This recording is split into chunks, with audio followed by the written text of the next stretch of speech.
one that we thought, the one that we thought was, kind of.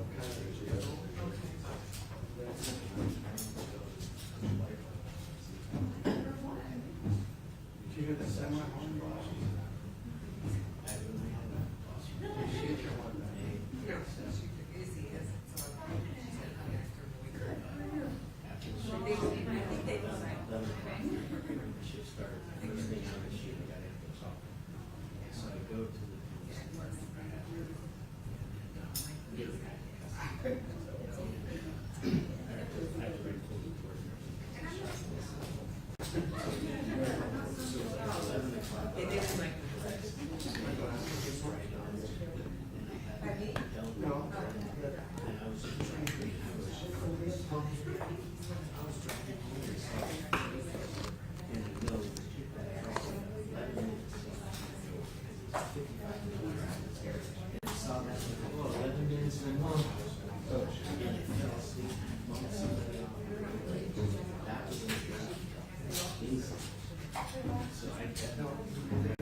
We're all here for the same reasons. I'm not even go down that road. It was.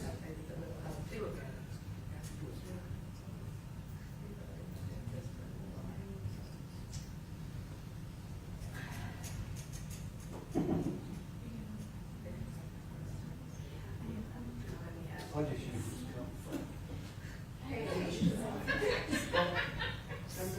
Remember the cars, the first one?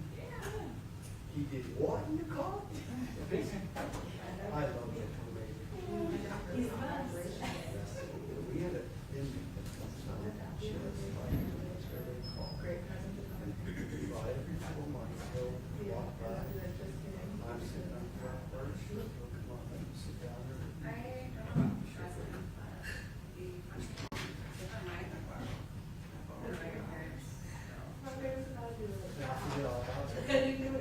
Come by a couple months later.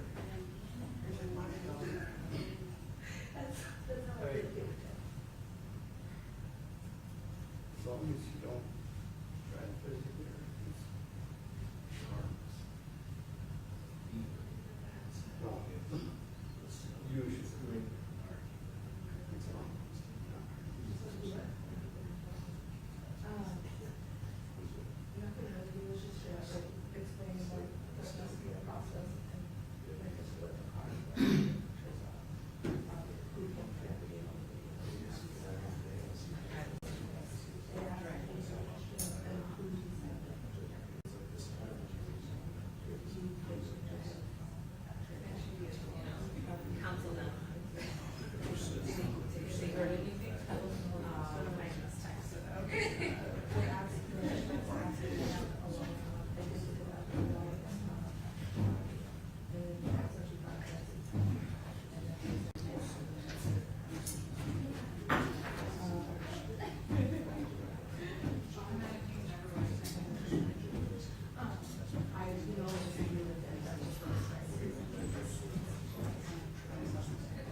Mic check, 1, 2, 3. Mic check, mic check, mic check, 1, 2, 3.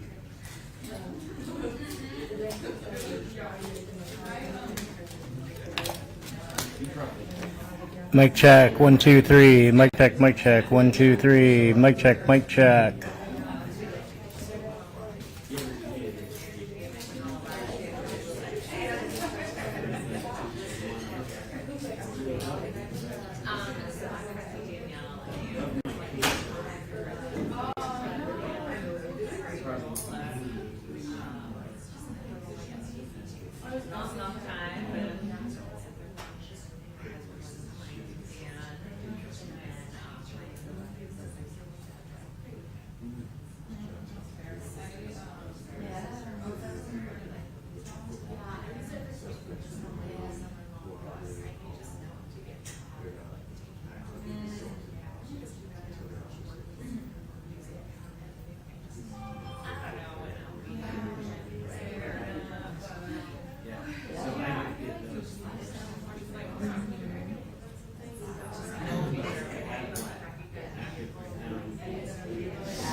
Yes.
Okay, yes.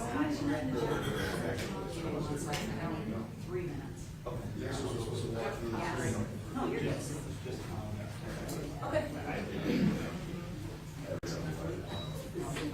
Her directive was staff, the staff. Behind the wall. Work.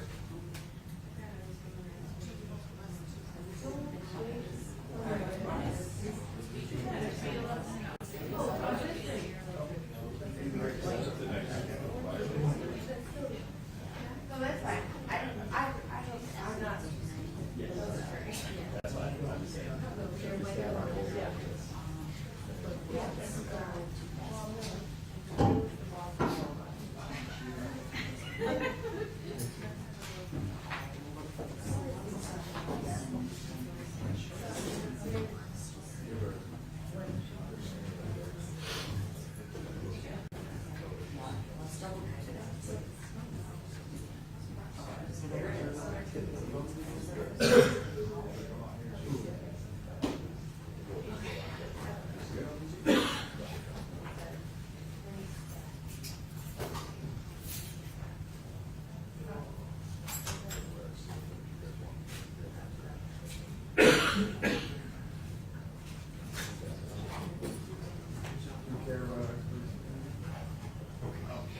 Okay.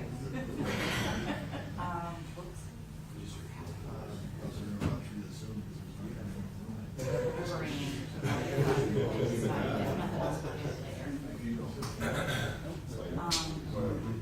Okay, so we have it here. So we're not going Can we, no, because it's on this mobile computer.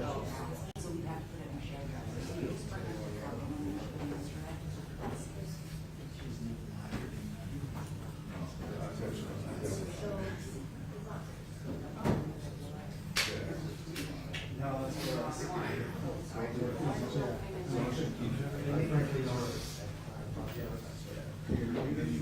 Okay, so that should be, yeah. So.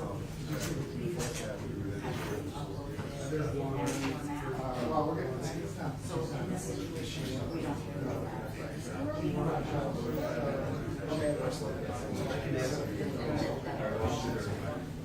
see,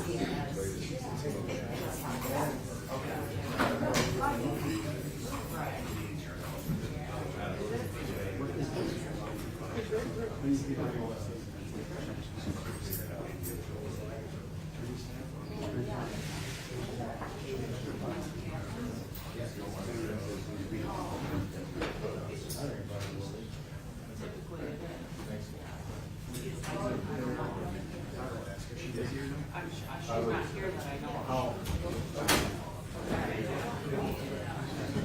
No, you're fine.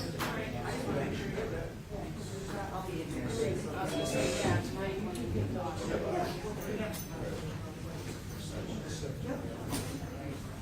Okay, you're golden. You got this. Did you go? No.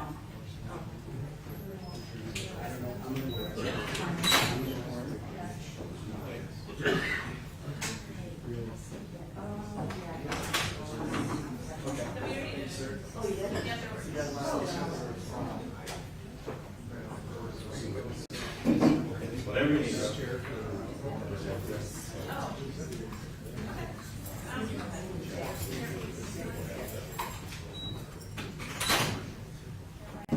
Sorry.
Yeah.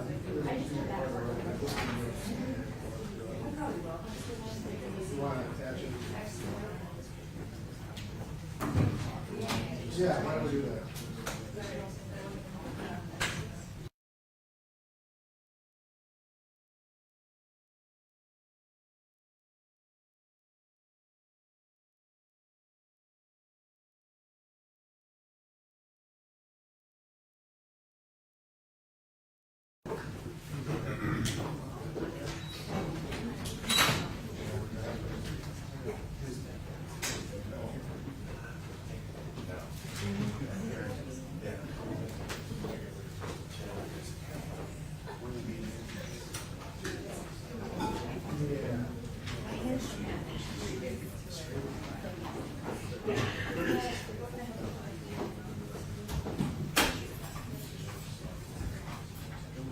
No, discussion, not 30 minutes. It was just buffer. It is depending on where you were, who's off the short, but it's like 2 minutes behind you. That might be real.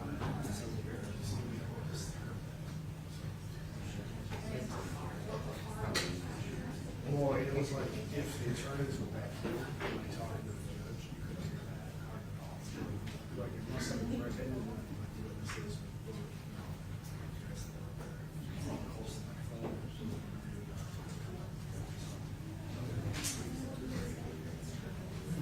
That was like, that's like, the attorney said back here, like,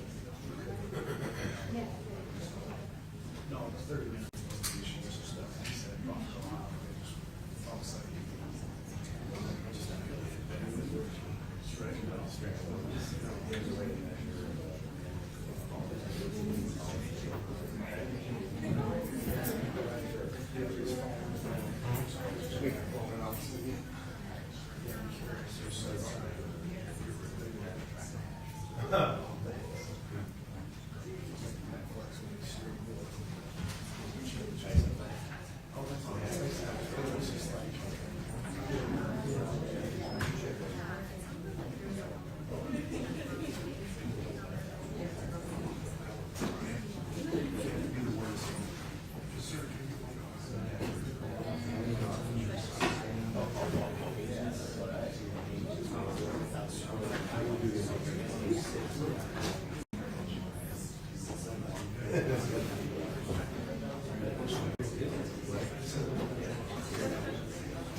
What are you doing?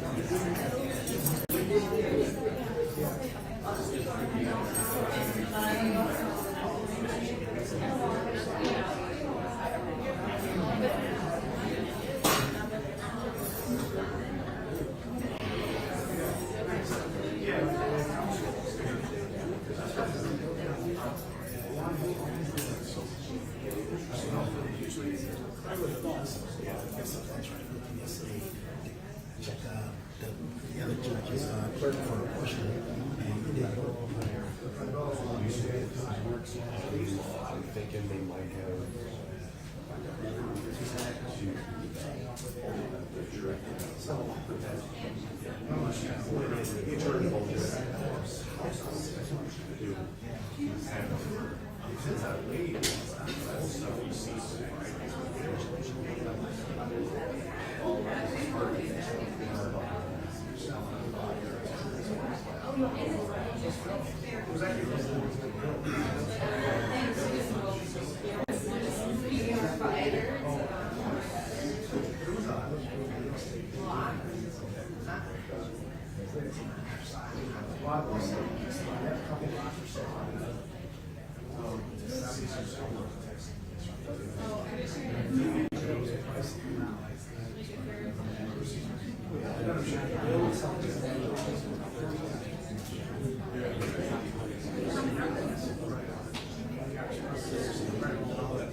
That's one of those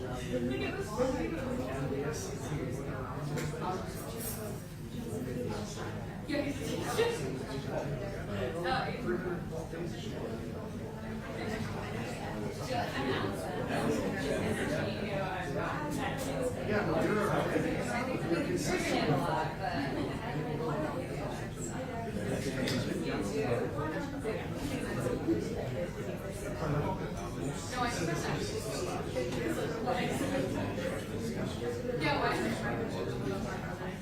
That's not even one guy.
So much easier with someone else.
If everybody wants to check their cell phones, just make sure they're on silent or off. And just make sure they stay in your pocket. She doesn't want to see them out. So she told us last night. Make sure nobody ever knows that.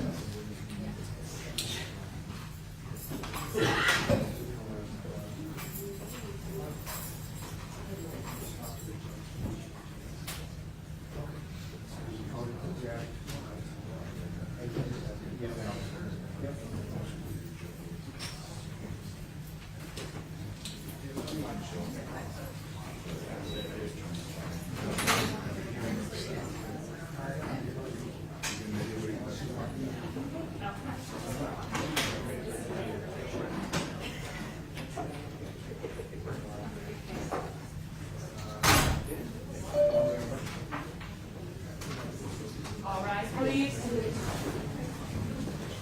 Circuit Court for the County of Kent is now in session. Honorable Christina Mims presiding. Thank you, you may be seated. And we're going to go back on the record in 2210260 people versus Schurr. All parties are present. And before we have the jurors come in, one thing that I wanted to address that I probably could have and should have done yesterday but did not do, and that is that one of the jurors had a question when Dr. Cole was testifying, but the question was that they needed a break. So it said they needed a 5 to 10 minute break. So obviously it wasn't a question for the witness. That's what I stated on the record, but more specifically, they requested a break, and because we were ending for the day, I just didn't address that question yesterday. So with that, is there anything we need to address on the record before jurors come in for the people? Name me, Your Honor. For defense? No, Your Honor, thank you. Okay, so we'll have the jurors come back in.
Yes,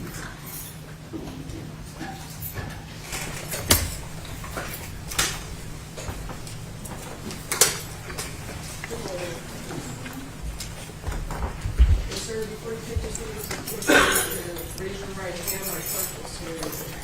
Do you solemnly swear that the testimony you're about to give in this matter will be the truth, the whole truth, and nothing but the truth, so help you God? I do. Thank you. You may be seated. You'll be ready. Thank you, Your Honor. Sir, could you state your name and spell it for the record, please? Yes, my name is Brian Childs, BryanChiles. And what do you do for a living? I am the senior manager of Axon Forensics at Axon Enterprise. And what is Axon Enterprise? Axon Enterprise is a technology company for law enforcement. We're mainly known for providing Taser energy weapons and body-worn cameras. And what are some of your responsibilities in the position you hold?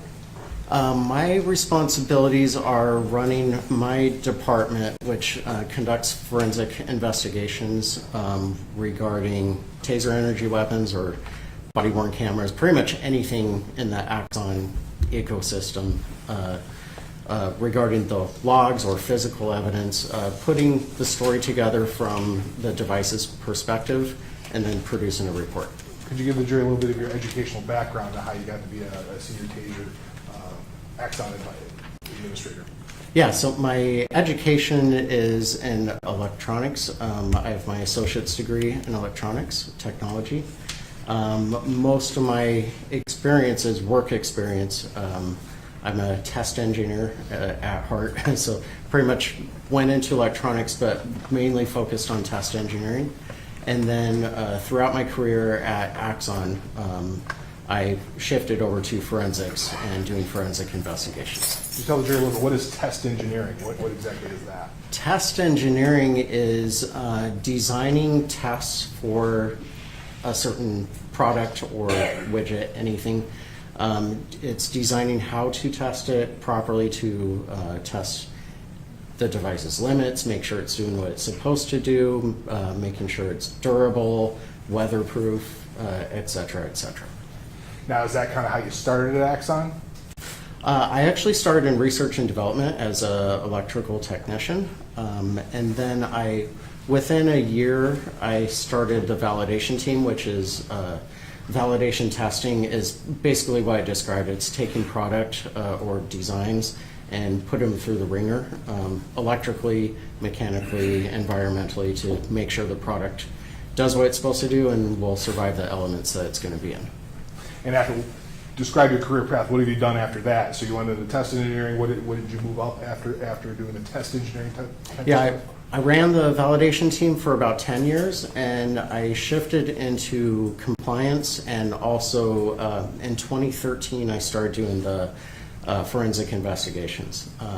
Pretty much wearing two hats. I was in charge of compliance and in investigations. In 2020, I took full responsibility over investigations. That became my full-time position.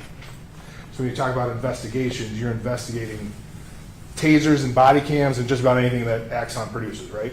Correct. I guess maybe focusing specifically on the taser, do you have an idea how many taser-type investigations you would have done in your career with Axon? I don't know an exact number, but it's over 500. And those are from across the country? Global. Global, okay. So Yes. Anything across the world, they may send it to you in terms of looking into what happened with a taser or a body cam. Correct. And in terms of those, you've done it globally. Have you ever testified as an expert in the taser and body cam area in court at any point in time? Yes. How many times have you done that? Approximately 70. And that, once again, is that global or is that just the United States? That's U.S., Canada, and the U.K. At this time, I move to have his testimony introduced as an expert in the field of taser and body cams for Axon. No objection. You shall be considered an expert in those fields. I guess maybe we'll start off and get a little idea. I'm going to show you what has been kind of marked into evidence as Exhibit 23. Can you tell the jury what this is? This is a Taser 7 energy weapon. And tell what Taser 7. Why is it Taser 7? Is there different versions of Taser then? Yeah, there's several models over time, and Taser 7 was our 7th iteration of the design. So what Taser are you on now? Right now we're on Taser 10. Okay. So this is an older version. When did this version kind of go into use, if you will? This one was released in 2018. Can you maybe if you can show the jury in terms of what describe some of the things on, it kind of looks like a gun. Is it a gun? It is not a gun. It is not a firearm. It is a handheld device, the shape of a gun for the look and feel of it. It has a grip. This part is where the battery pack will go in. It has rechargeable batteries. Has a safety switch, which is ambidextrous, so it can be used left-handed or right-handed. And then a trigger switch here. And then also on each side, there's a button on the side that is called the arc switch. I'll get into more technical what each one does. We also have cartridges that install in here. There's 2 cartridges. Each cartridge has 2 probes. So there's 4 probes total. What else? We have cartridge release. That's essentially it. There's a high voltage section, and then pretty much the microprocessor and the smart section of it. Maybe talk a little bit more. You talk about a safety switch. The safety switch, it's on there. What is that designed to do? So the safety switch arms the weapon. So it turns it on, powers it up, but it does not activate the high voltage yet. So it just puts it at a ready. If the trigger is pulled or the arc switch is pressed, then it will activate. Also with the safety switch, laser aiming will turn on and a flashlight if it's configured. Now, what is a Taser designed for? What was the purpose of a Taser?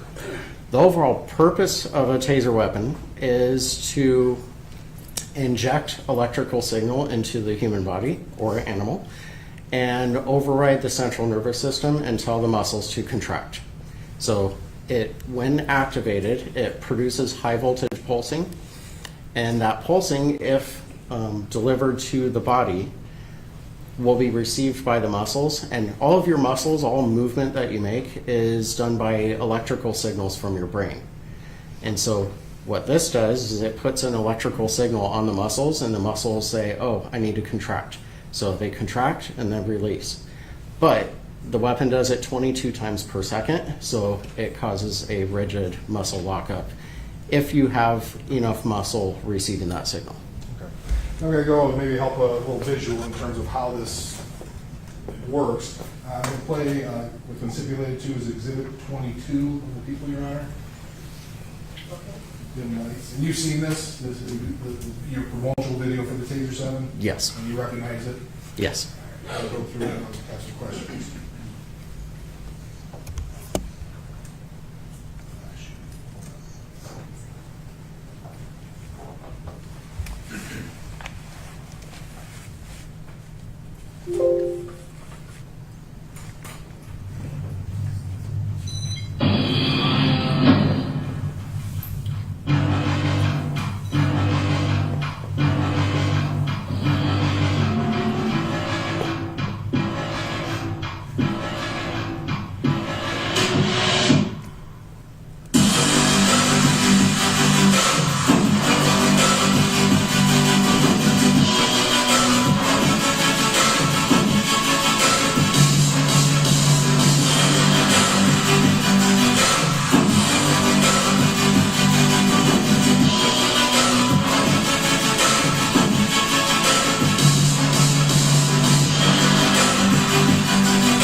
That was a promotional video, that's why you got that kind of cool music and everything, right? Yes. Now going back a little bit, I think there's some things that the jury may be interested in.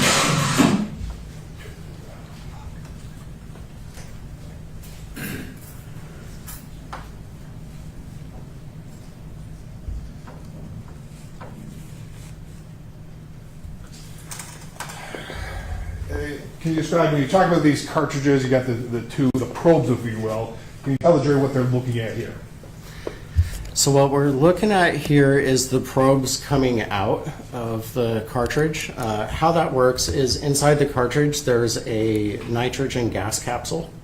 Excuse me. About 2,500 psi of nitrogen gas. When triggered, there is an electrical signal sent to a primer, which that explodes internally, and that creates pressure and pushes the gas capsule into a puncture pin. That ejects the air, the nitrogen gas, out of the capsule, going down these channels, and pushes those probes out. So it's not gunpowder as a typical firearm. The probes are launched via compressed air. The wire in the probe, the wire is actually wound inside the probes. So the metal pieces there, the wire's coming out of them, spooled inside them. And it's tethered to the cartridge, which is electrically connected to the weapon. And then the wire is attached to the probe tip. So in terms of these probe tips, that's what's got to go into the person, if you will. Is that a fair statement? The design is for it to go in, but the whole point of the high voltage of a taser weapon is to be able to arc to the skin, to jump through the air to the skin if the probe is close enough. So even if it doesn't penetrate the skin, it can still make a connection. I just want to say for the record that he was testifying from the 19-second mark on Exhibit 22.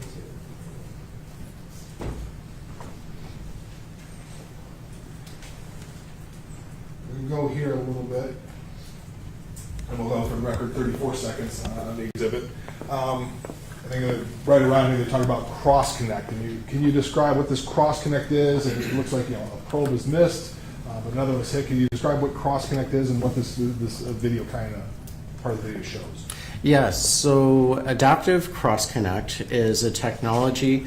Previous versions of the weapon, the X2 mainly, had 2 cartridges, but it had a chance to cross connect, but it was pretty much due to the laws of physics. It could happen or couldn't happen depending on what's going on, where the wires are, how far the probes are from the skin, stuff like that. With the Taser 7, we designed adaptive cross connect that forced that cross connect to happen. So if a probe misses, like in the image here at 34 seconds, one of those probes missed, but we're able to cross connect from one cartridge. Well, let me back up. Each cartridge, say you deploy one cartridge, the top probe is the plus of the circuit, and the bottom probe is the minus of the circuit. You always have to have a connection between plus and minus in order for electric current to flow. With this, we allowed, say for instance, if you missed with the bottom probe of the second cartridge, the top probe of the second cartridge would connect to the bottom probe of the first cartridge. So that's cross connect.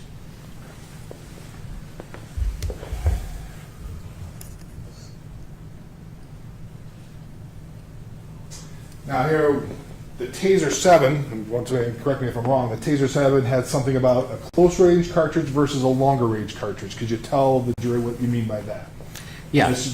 We're at point 53 now, and we're talking about the close range cartridge. So with Taser 7, one thing new that we added was 2 different types of cartridge. On each Taser cartridge, the top probe comes out straight. The bottom probe comes out at a downward angle. The reason for that is, I mentioned before with the Taser technology, in order to cause a reaction from the muscles, you need enough muscle to receive that signal. So you need enough muscle mass between those 2 probes. So you need distance on the body. And so with the bottom probe coming out, or top probe coming out straight, and the bottom probe coming out at a downward angle, the further back you are, the more spread you have between those probes. That can cause a problem because if you are too far away, then the bottom probe might hit the ground before it reaches the target. So we designed 2 different cartridges, one with a 3.5 degree angle, and that is for long range, And then we have a close quarter cartridge that has a 12-degree angle on the bottom probe, and that is pretty much at 4 feet. In general, your general rule is you need about 12 inches of spread between the probes. There are caveats there on the location on the body because it's really about muscle mass, how much. But in general, you want 12 inches. So effective at 4 feet means at 4 feet you'll get about the 12 inches of spread between those probes. So that's kind of the minimum distance for the close range cartridge that's ideal for appropriate NMI. Yeah, to create that ideal situation for NMI, you'd need to be at 4 feet. And then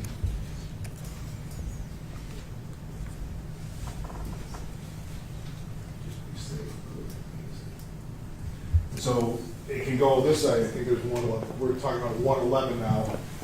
It can go up to 12 feet. Is that the maximum distance, if you will, for the Taser 7? For Taser 7, actually, the maximum range is 25 feet. Okay, so this is even a little bit closer than 25 feet. It can go further back. Correct. The weapon, is it weapon designed to be with this distance then? In terms of that's the ideal way you should use it? Ideally, we create it so that an officer can create distance between him and the subject. But we made the close quarter, so if you can't make distance, then you have those two options. You can turn on lights. I'm going to get away from this for now. Now, in terms of what you talk about high voltage. That sounds like you're putting a bunch of electricity into a person. Can you go into that and describe that? What do you mean by that? Yeah, so the weapon's designed with high voltage, but really the only point of that is to be able to jump a gap, jump an air gap, and you have to do that with high voltage. If you've seen in science class in high school, they have the Van de Graaff generator or small Tesla coils, and people put their hand on it and their hair raises up. That's millions of volts or tens of thousands of volts. Voltage is not dangerous. You see danger high voltage everywhere, but it's really the electric current that is dangerous. Now, high voltage on your utility lines, providing power, that's dangerous because there's potential for a lot of current. But on some electronics that limit the current, high voltage is not dangerous at all. It just allows the electricity to jump from one point to the other through the air, and that's called an electric arc. So in terms of jumping through the air, what is going? I guess can you give an idea to the jury of what's going into a person? Though, if it's successful going into a person, what is it? Voltage going in, or is it something different going in? And what kind of level is it? It's actually electric current that is going in. It's actually electrons that are flowing, and the flow of electrons is electric current. Voltage is just the potential for current to flow. If you picture it this way, picture a water analogy. If you're at your hose outside, the water pressure is like voltage. So if you turn on your hose but you don't have water pressure from the city, water's not going to flow. It's the water pressure that allows the current to flow. And then when you open the spigot, you get the water flow, and that's like the electric current flowing. So is that something going to get electrocuted from a taser? No. When you talk about the impacts, in terms of are there long-term impacts? You're putting electricity into a person. What are the kind of long-term impacts of it? There are no long-term impacts. The impact, the physical impact of the weapon is your muscles contract and then release. So I mentioned we do it 22 times per second, so it's a rigid lockup, but the cycle lasts for 5 seconds automatically. It can be turned off early. But as soon as it turns off, your body completely recovers. And so every pulse goes in one probe and out the other. So that's the lasting effect on the body. It's in the microseconds. I think the Taser 7 is around 45 microseconds, 45 millionths of a second for each pulse. So it goes in and comes out, and it doesn't build up in the body like poison or anything like that. It's just, it goes in, it goes out, your muscle reacts, and then releases. Now, when you say when it goes in, the 5 seconds, you say it's automatically, so if somebody holds the trigger down, it's going to shut off at 5 seconds even though you're holding the trigger down? That depends on the settings. So you have agency settings. So by design, if the trigger is held in, it will go beyond 5 seconds until you release. However, some agencies have settings that limit it to 5 seconds only. Now, when you talk about the contractions, you're not electrocuted. Does it like knock you out completely? Is it you're knocked out when this happens? No, you're fully aware of what's going on. You can hear everything and feel it.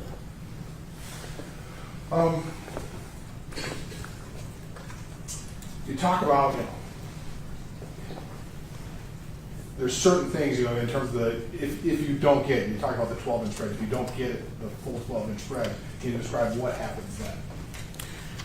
So if you don't get 12-inch spread, we call that a short spread, then the muscles don't respond. You don't have muscles responding, but you do have sensory nerves that are reacting, and that causes, it's the potential for pain. If someone's on mind-altering drugs or numbing drugs and they can't feel, or really drunk and they can't feel pain, it's not going to be effective on them. That's why we created the technology to lock up muscles. But if you can't get the spread, can't get enough muscle between those probes, you're limited to a pain response. Now, part of that, when when a Taser new version is sent out, part of it is training people how to use it and so forth, correct? Yes. And one of the things you do is a PowerPoint presentation, correct? Correct. I'm going to pull it up now. Exhibit 24. This is one of the exhibits that's been admitted. Actually, part of the training documents that were admitted. I'm not going to go through the whole thing.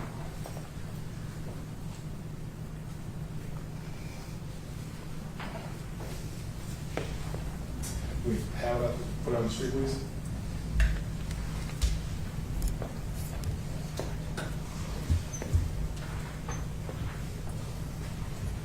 So you recognize this? Yes, I do. And this is one of the PowerPoints that are put out with the training when the Taser 7 went out, correct? Correct. Now, in terms of, can you explain here when you say Taser CEWs, that's controlled, what is it, controlled energy weapon? Conducted energy weapon. Are not a substitute for authorized deadly force. What is that there for? What does that mean? So the Taser weapon has limitations, like I said, if you can't get probe spread, or if you don't get enough muscle mass between those probes, it's limited. So we put that in there to say that we're not saying don't put your gun out. If there's a deadly situation, don't rely on the Taser. Like if there's close range and person has a knife, they're typically going to go to their firearm rather than a Taser, because there's limitations. If you don't get the probe spread and it's a deadly situation, your life might be in danger. So we're just saying it's not replacing the gun yet. Okay. Now, replacing gun, is the Taser designed to kill people? No. What's it? It's not designed to kill people. What exactly is it kind of designed for then? It's designed to temporarily incapacitate. Move down. Try to do a little quicker, but it's hard to move. I'm going to go to slide 37. So this is part of the PowerPoint as well, correct? Yes. And you have this warning here. You just said it's not designed to kill people, but then you have this warning here. Can you explain that? So the warning, the first point, can incapacitate. That's what it's designed for. Can cause death or serious injury. Serious injury, you can get a probe in the eye. You can, using force, you can cause injury. As far as death, most of the deaths that have happened from falls. When a person walks up and they're incapacitated, they typically fall down, and if they're at elevated height, they fall straight to the ground. Or head injuries can happen as well. So it can, almost anything can cause death. But Taser energy weapon, it's not designed to, but if used improperly, it can. Now, in terms of with this, along with the slide, you just don't send out the slides, you send out instructions for the person giving the presentation, if you will? I mean, is there a script, if you will, that goes along with this slide? Not necessarily script, but a guide. There's notes for the instructor on, notes on about the safety of the, or about that slide. On this one, it's on warning, so there would be notes, additional information for the instructor. What are the kind of notes are you talking about here? What are those notes that you talk about here? Well, they're mostly notes for the speaker to talk on. So on this, there would be additional notes. I don't know exactly the word for word what it says on here, but there will be like can cause death or serious injury. There's notes that talk about falls or head injuries, stuff like that. Does it talk about the safety studies that go into the taser? Yes, it does talk about. Well, there's been many safety studies done on tasers, independently and from Axon.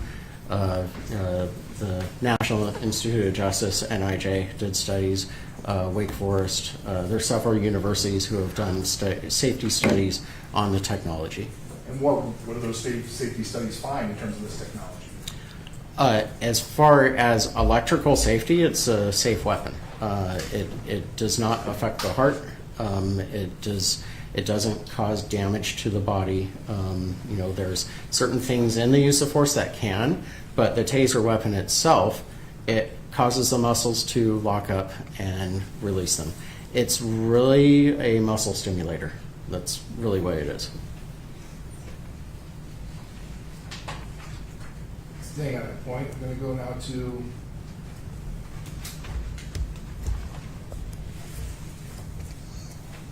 slide 50. This talks about voluntary exposure. Is voluntary exposure that sometimes that police agencies use in their training? Yes. Now, in terms of looking at this, when you talk about risk of injury from stress, that first paragraph, talking about muscle exertion, can you describe what does that mean?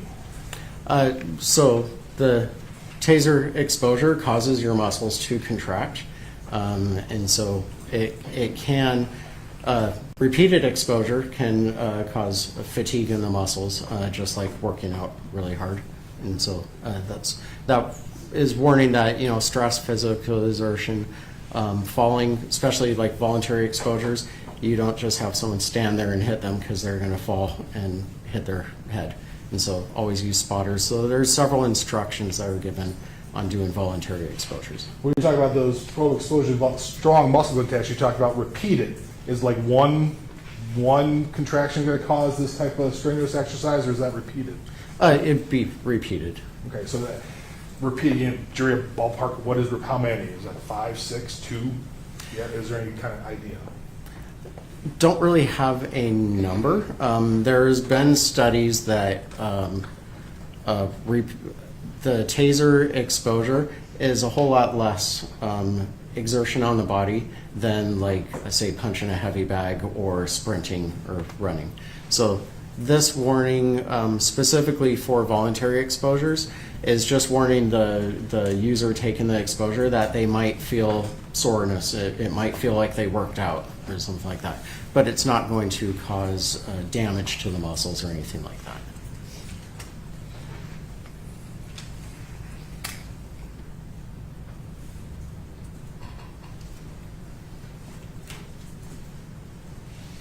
Now I'm going to slide 61 now, key safety guidelines. You've talked about this a little bit. Well, why is this list? What is this list here for in the PowerPoint? This is to warn users to pay attention to the surroundings before a taser is deployed. If a person is up on a ladder or up on a roof or on scaffolding at some type of height, if you deploy the taser and they get the muscle effect, they're going to fall off of that. So pay attention to that. Flammables and explosives, there have been a few out there where a person was seriously injured or killed due to fire because a taser was deployed in a explosive environment or a flammable environment, and the high voltage arc can ignite flammable fumes. Are those kind of the top reasons people have been killed in the history of the taser? Yes, falls is the number one, and then also fire injuries is up there.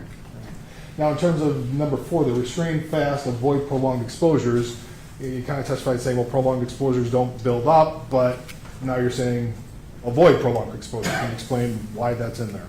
It's just for the situation. The device is painful, and it's a strong use of force, and so it's not causing long-term damage. I mean, eventually, a very long exposure.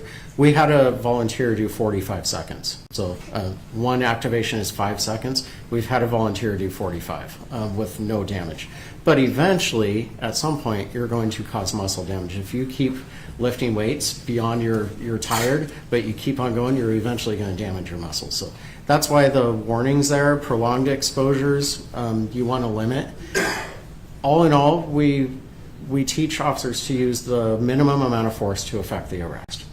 So get them under control, get them cuffed, and turn the taser off. So you had a volunteer do it for 45 seconds, you didn't have to pay him? I believe he got a free taser. Oh, okay. All right, so that's something. Okay.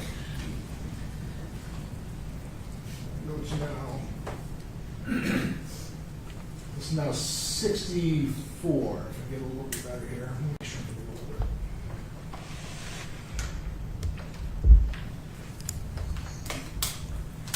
You're talking this in terms of, once again, this is a training. Can you give the jury an idea why these preferred target zones? What is this for? So preferred target zones, one, we're thinking safety, and two, we're thinking effectiveness. And so the preferred target zones are deemed safe, won't cause serious injury, and also have the larger muscle groups to give a better chance of getting effective NMI. So when you hit a muscle, so if it just goes like, I mean, I guess maybe your hand is kind of bony, so if it hits the hand and gets a bone, that's not going to have the same impact, if you will, or the same NMI? Right, you have a lack of muscle there. Another example, I mentioned 12 inches. You want 12 inches between the probes. If you put a probe from my fingers to my arm, you have over 12 inches, but that's not going to be effective because there's not a lot of muscle mass there.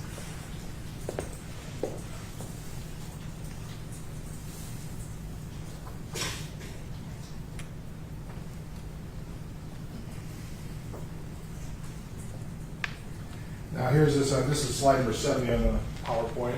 Can you talk about this? You mentioned it a little bit, but you actually put this in there. The fighting or fleeing? How did Taser put this in there? What did they rely on here? So there's a medical condition, and I can't go to. I'm not a doctor, but I know it from the doctors. But there's a medical condition called acidosis, and that's where your body is shutting down due to exertion. And it has to do with the pH levels in your blood. And they did a study comparing taser exposure versus fighting, punching a heavy bag, sprinting. There was even a dog attack in there, and pepper spray. And the taser energy weapon was very low on that scale of causing that amount of stress. The number one was fighting, and number two was sprinting, fleeing.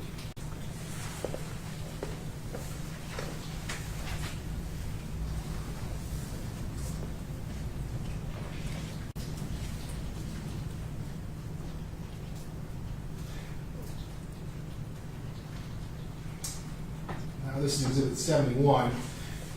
Why is there, you got, I'm sorry, you said exhibit. sorry, slide 71. Sorry. You talk about sensitive populations. Why is there danger with these individuals?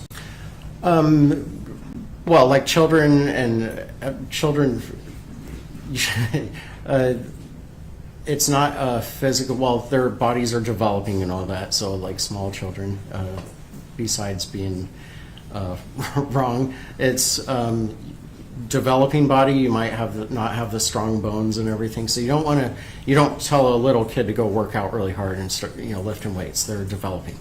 Elderly, they can be frail, frail bones and frail muscle structure. Pregnant, we have falls, so you can cause them to fall down. and sickly, low body mass. So this is a weapon that causes muscles to contract, and if you wouldn't have someone go and lift weights, it's ideal. You wouldn't want to do them. If you have an elderly person, you're not going to have them go work their muscles in the gym because you could cause issues. So.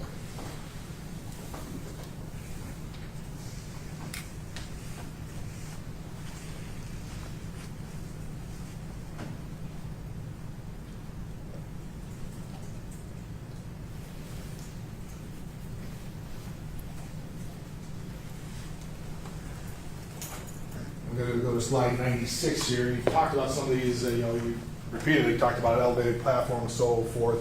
But in terms of these other increased deployment risk examples, water, mud, muck, how is it a drowning risk? Can you explain that a little bit? Well, if you're in a swimming pool and your muscles contract and you can't swim. And so if someone's in water, you have to be aware of that risk. Now, if it's a situation that you have to do that, there is a video, I believe, from Lake Havasu, where a person had a weapon, they were by a pool, so they deployed a taser, they locked up and fell into a pool, and the officers jumped in and grabbed him. So life was saved there, but if the officers didn't go in and grab him in time, he could have taken a breath and drowned. Stuff like that, the elevated position, operating machinery. If it's something where you are going to lose control, you won't be able to voluntarily move your muscles. So if you are in a situation where you need to break a fall or defend yourself, you won't be able to. So we're just warning users to be aware of the situation. And if someone might be injured due to it, serious injured, think about it. It seems to be like almost secondary impacts of, when you hit them with a taser, it's something that happens because of the NMI, not because of the taser. It seems to be that's the main danger.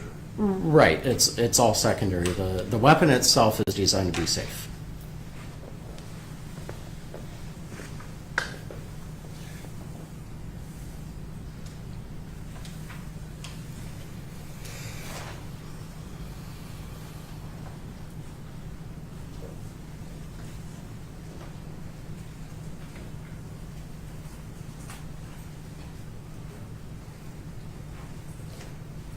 I'm going to get in here. Do you see that? Talking about the drive stun.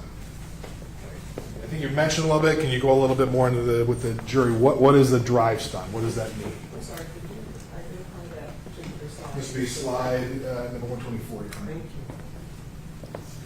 Yes, so drive stun. And first, I believe I've talked about NMI. I think it says NMI in there. That's neuromuscular incapacitation. That is when your muscles lock up and you no longer have control of your muscles. So I mentioned the point of the weapon is to incapacitate, but that is done via the probes or delivering energy to enough muscle mass. A drive stun, a lot of people call it a mode of the weapon, but it's actually a tactic from the officer. And drive stun is when the weapon is activated and driven into the body of the person to make contact. It's also called contact stun. There's tactics they teach to hit pressure points and nerves to cause more of a pain response. And that's really what it is. The drive stun without probes causes pain, but it does not cause the muscles to contract. Maybe I'll try and pull out this exhibit, a little different one. Maybe an example. We go to exhibit 12, graduation video, you right here.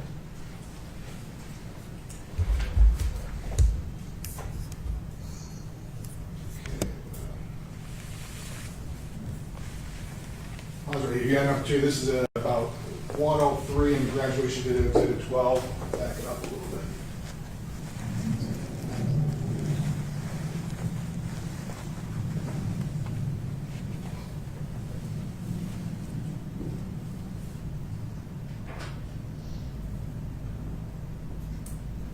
When we talk about this drive stun, is this what you're talking about here? Yes, this one is actually drive stun with a probe deployment too. So this one has potential to cause NMI. If you don't deploy the probes, then it's purely pain response. Why would you, in a circumstance like this, the probe deployment with a drive stun, why would you do this? What's the purpose of this? Well, we had talked about like there's minimum distance, like the 4 feet with the cartridge. That's what causes the 12 inches. If you're closer than that and you cannot get distance, then you can do a tactic like this where you deploy close and then drive stun on another part of the body to complete the circuit and get more muscle between those So electrodes. if you had just done this without the probe deployment, that would just be the drive stun you've been talking about. Yeah, that would, and it's very similar. This was a probe deployment really close. That would be the same body response as a drive stun without probes, just because it's close. There's little spread between those probes versus on a drive stun, it's just the energy coming from one electrode to the other.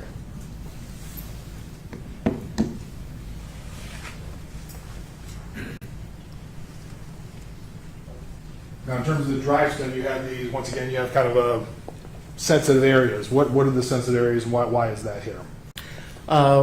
We have the groin, very sensitive area, and also we say to avoid the neck because you can't. It's a weapon putting pressure, so and you can crush the trachea. But that's not necessarily the drive stun. That's just enough pressure because of pushing the weapon. Right. It's just because you're applying the force. It's not really the weapon. And, you know, you want to avoid the face. You don't want, I mean, an electric arc across an eyeball probably cause blindness. And so, you know, you avoid the face, the neck, and the groin. And maybe talk about it a little bit just to give a jury an idea.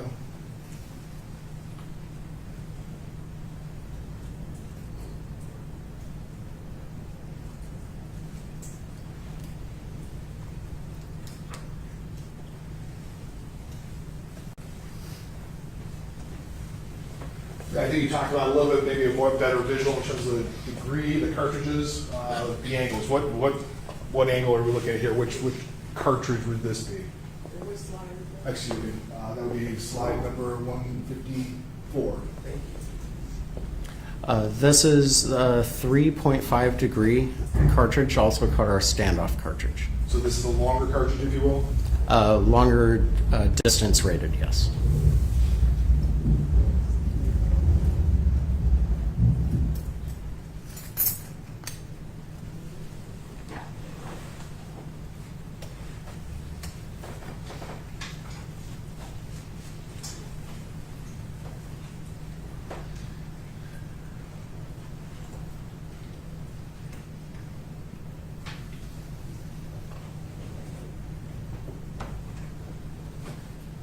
Once again, can you go into this that you talked a little bit about, but this is a visual demonstration that the spread you're talking about that you're looking for in a closed cartridge spread?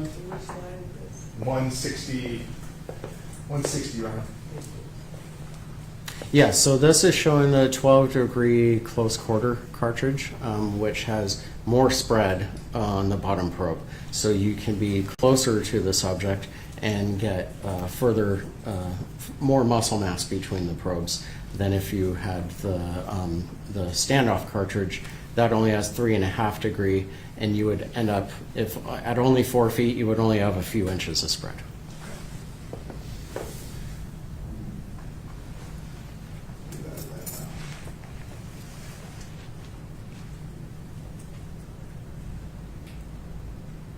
Now, part of what you did here, we'll probably turn that off right now. I'm going to show, maybe the evidence you did at 25. I think it's already in. I think it's already in, yeah. Now you've got 23 there. I'm going to show you 25. What is 25? This is also a Taser 7 energy weapon. Okay. But Exhibit 25, would that be the actual weapon that you performed the forensic exam on after this incident? It looks like it, yes. In terms of what do you do when you get a weapon for a case like this? What do you do? So, any agency or law firm or anyone can request a forensic analysis. We'll arrange with them to ship the evidence to my headquarters in Scottsdale, Arizona. I usually ask them to ship it either FedEx or UPS, one of the carriers that does tracking and on critical evidence to keep it sealed evidence. So when I receive it, I will photograph the packaging and show that all the tape is intact, it hasn't been opened. Unpack the evidence, show how it was packed, unpack it if the evidence is sealed, take pictures of the seals and show that it was still sealed. Then I open it and photograph the weapon and any other evidence that I'm going to need to use. The reason I say that, sometimes something is sent to me that I don't need, so I typically don't even open that piece of evidence. But the pieces I'm going to use, I photograph close-up photos of all 6 sides, the weapon, the battery, the cartridges, probes, wires, anything relevant to what I'm investigating. Take close-up photos, do an inspection, and then I go and do an initial download. Talking about download, the weapon has a memory chip inside and it's recording information in it. So you can download that information to the battery pack, plug in the battery pack into a docking station and upload that evidence to our servers, which then produce logs that we can look at and tell part of the story. Now, in terms of that, when you got this, you talked about taking pictures. I saw you 2 pictures earlier today. Yes. And you recognize those pictures as pictures you took of the taser that was used in this incident. Yes. I would move the admission exhibits 23 and 28 and 29, Your Honor. No objection. 28 and 29 are not admitted. 28 up there.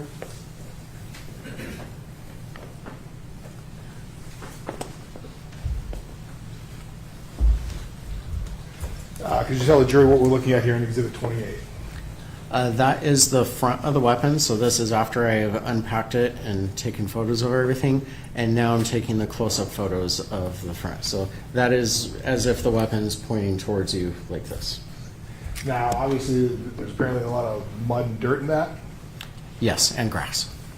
Now, in terms of which, and I don't know if you can see it real well, what would be the close cartridge and which would be the longer cartridge, if you will? The one on our left is the 3.5 degree close quarter, and the one on the right is the 12 degree So that's why standoff. it's dropping down a little bit at the bottom there. Right, and so looking at it from this angle, the cartridge 1 is on the right, cartridge 2, I'm sorry, I messed that up. Yeah, cartridge 1 is on the right, I was correct, and cartridge 2 is on the left. And then going to Exhibit 29, what are we looking at here? This is 2 probes and the wires unspooled from them. So this is when, after it's been shot and how the taser's kind of left after they're discharged. Yeah, they've been deployed from the weapon, and also the barbed end tip of the probe has been pulled from the body of the probe. Now, in terms of you took these pictures, then you talked about getting a download or trying to tell you what the taser tells you about the incident. Could you tell the jury what you found out about the deployment of the taser in this specific incident? In this incident, the deployment, there was 2 trigger pulls that deployed both of the cartridges. The first deployment, there was no connection between the probes. I believe it arced in air for a short period of time and then lost connection completely, and the weapon couldn't discharge. Okay.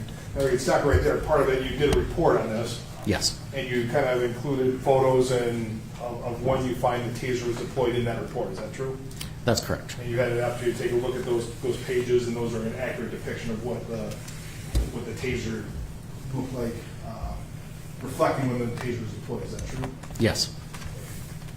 Don't know if I remember, just to make sure, I want to move the admission of exhibits 26 and 27. those have been admitted. I wasn't sure, so that's why we got it in.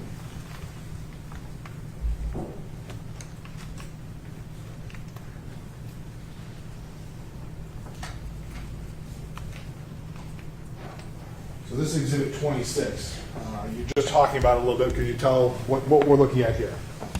Yes, so this is page 19 of my report, and I include screenshots from the body-worn camera from Officer Schurr.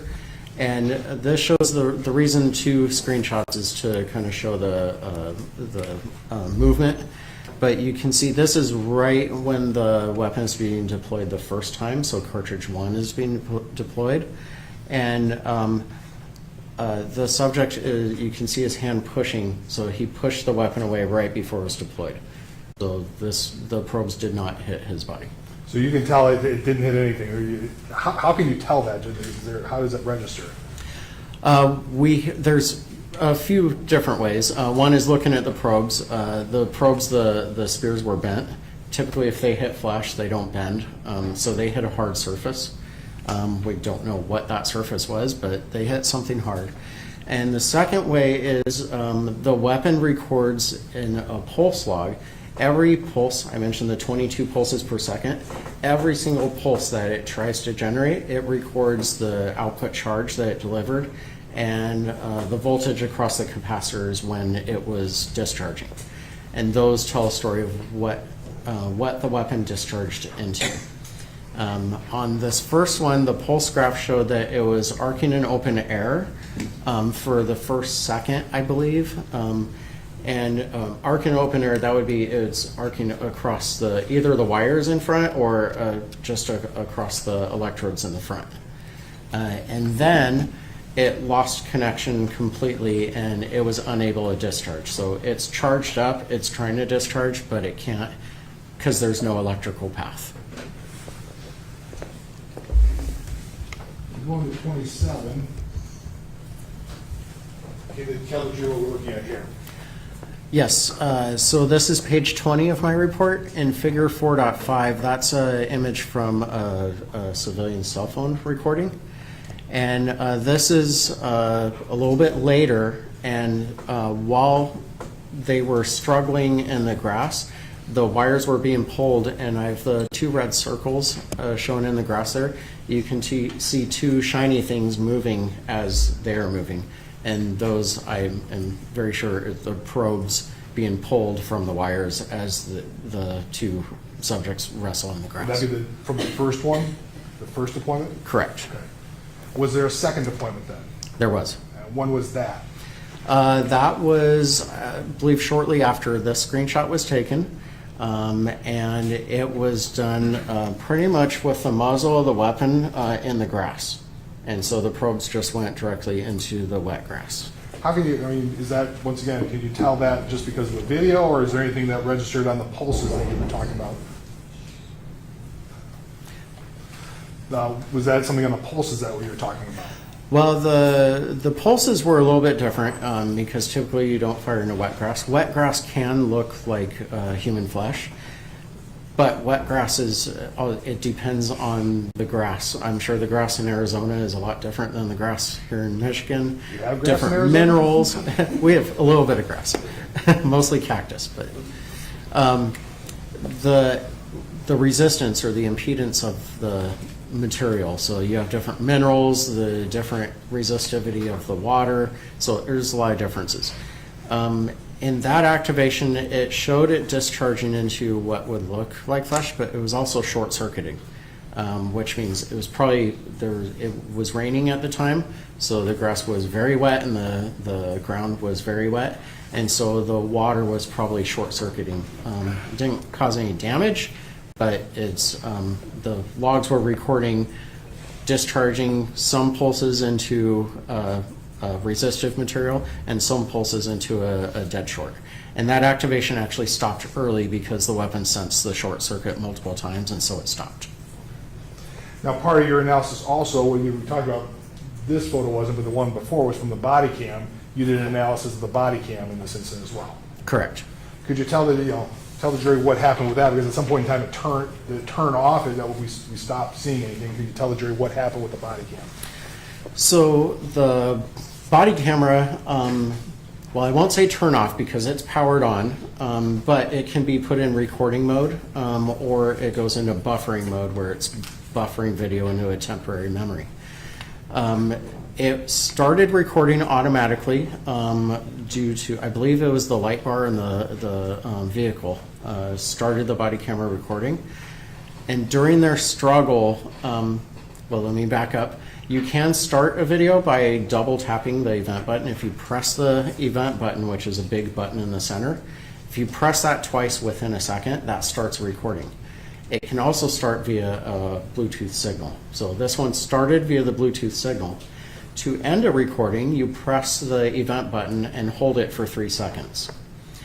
During the struggle, I gave a detailed, there was like 16 times it was pressed within a 3 second period, but none of those were 3 seconds.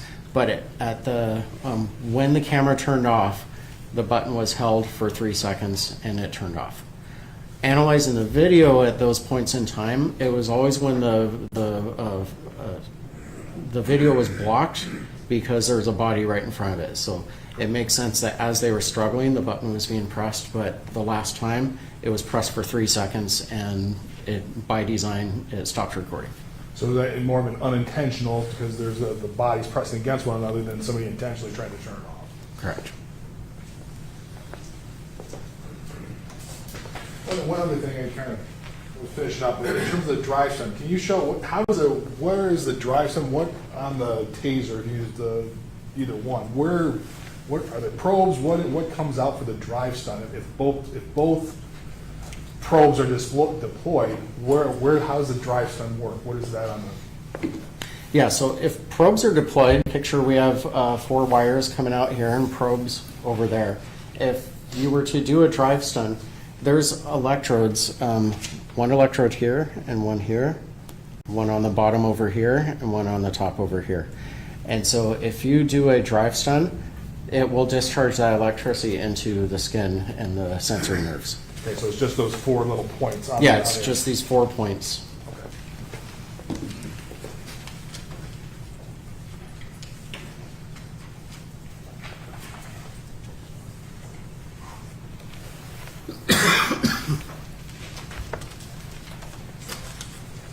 I have nothing for you, Honor.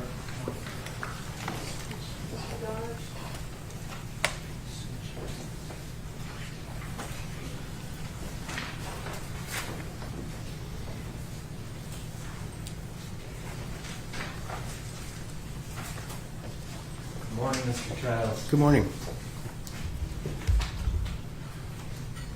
So you did a great job of explaining that as in basic of terms as can be, but it's not necessarily intuitive to everyone, so I just have a few clarification questions here. Sure.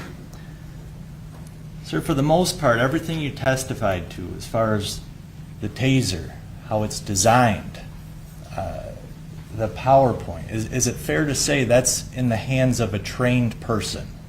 Yes. And Axon's classification of a Taser as a less lethal weapon, is that in the hands of a trained person? Yes, there's a lot of caveats and warnings that need to be gone through and thought about during a deployment or even before a deployment. So yeah, I would classify it's really built for a professional or for a person who's gone through training on that platform of weapon. Okay, and I want to get to that training in just a moment here, but in the hands of an untrained person, would Axon market this as a less lethal weapon? It's designed to be less lethal, but in the hands of a person who's not trained on it or someone who has ill intent, it could be dangerous. Now, as far as training goes, can you just give us a snapshot as far as how is Axon, do they start the training that an officer ultimately gets within their department? Can you just, if you're aware? Yeah, so overall how it works is Axon develops the training program, but each agency is responsible for their own training. Typically an agency, depending on the size, they'll have one or a certain number of instructors. So they are responsible for teaching the users, the ones who are going to be carrying the weapon. those instructors, they are taught master instructors who are taught by Axon. So Axon trains the trainers who will eventually train the users.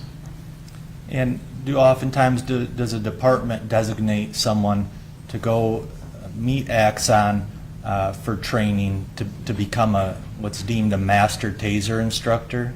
Yeah, master instructor goes through a week-long course, and it includes PowerPoints, but also practical drills as well. And then that master Taser instructor goes back to their department and trains their officers on what they learned. Correct. Now, Axon, as we've seen here, they developed their own materials, PowerPoints, and whatnot that explain the device and how it's designed and intended to be used. Correct. And that includes warnings, is that right, about the device? Yes. Mr. McFarland, could you please put that PowerPoint back up there?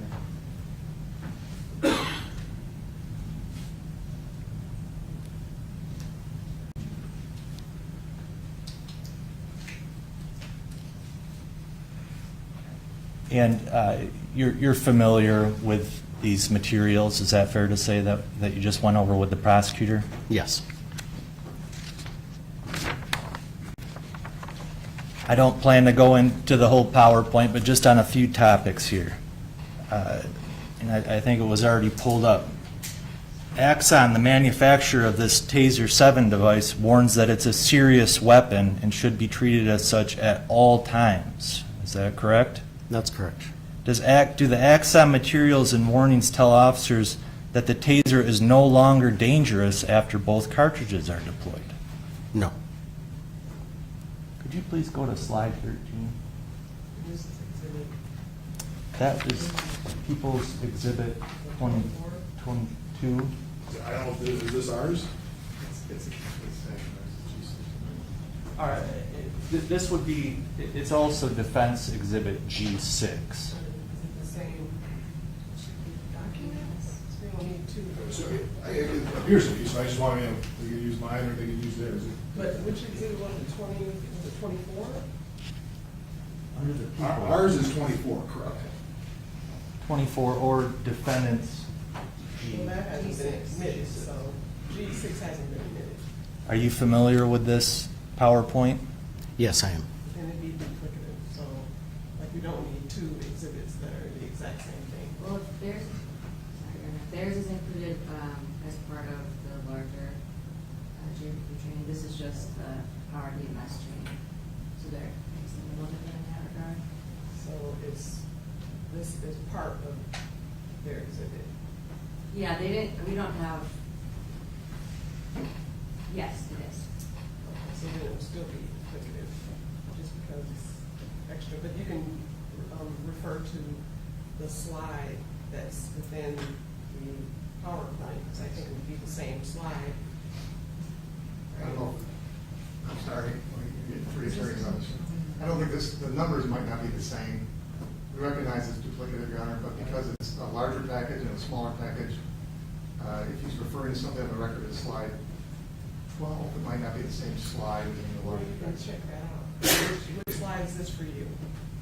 It's going to be different because our exhibit does start with the GRP, some of the training stuff, so they're later on, so it will be different. This is technically a separate, would then be a separate piece of material here. So it's still not admitted. And I would move for the admission based on this expert's knowledge of this. And that's a G? G6. Okay. Is there any objection to G6? No objection. Okay. Then exhibit G6 is now admitted. Thank you.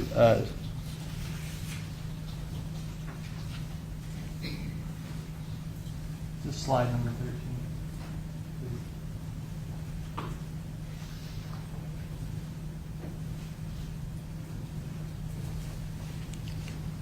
Now, I think you've already discussed this on direct examination, but the Taser 7 is worn can cause serious injury or death, correct? Yes. And the device as a whole has the ability to incapacitate human beings, correct? Correct. device has the ability to immobilize a person. Is that fair to say? Yes, it causes their muscles to contract and they cannot control them. Now, you mentioned studies. Is that often discussed that for a police officer in particular, if they're immobilized, if they're incapacitated, that gives the subject an opportunity to take their firearm? Is that often discussed? Yes, if a person's incapacitated, they can't defend themselves or their equipment. Now, besides incapacitation or immobilization capabilities, it's also capable of causing serious injury, or I think you even mentioned death, if just by directly targeting it on certain areas of the body. Is that what's warned? Yes. And are those, I think it may have been mentioned in one of the slides, those areas are often are referred to as sensitive areas to avoid? Yes. Now, risk of serious injury or death with these targeted areas, targeting areas that are sensitive, can that occur in both probe mode or in the drive stun, the contact mode? It could happen in either mode. Even if the weapon's just armed, there could be danger due to the laser. So that can cause eye injury without even activating the weapon. All right, thank you. So proper training is critical to try to avoid these potential serious injuries or perhaps even death. Is that fair to say? Yes. And the device, as we discussed, is less lethal if used in the hands of a trained person as designed and intended. Is that fair to say? Yes.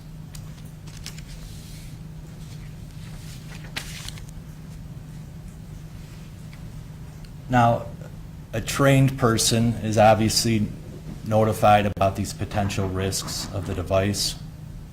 Yes, Correct? they go through not only the PowerPoint classroom, but they also go through practical drills where they're put through scenarios to think about these things. And I just want to, for a moment here, go over to the sensitive location topic that I know was brought up somewhat on direct examination.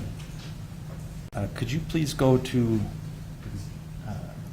page 41?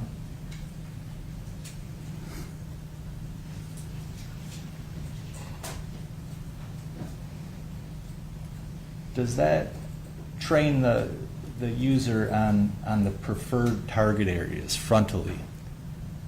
Yes, we looked earlier at the rear view, the rear of the body, which was mostly most of the body except for the head.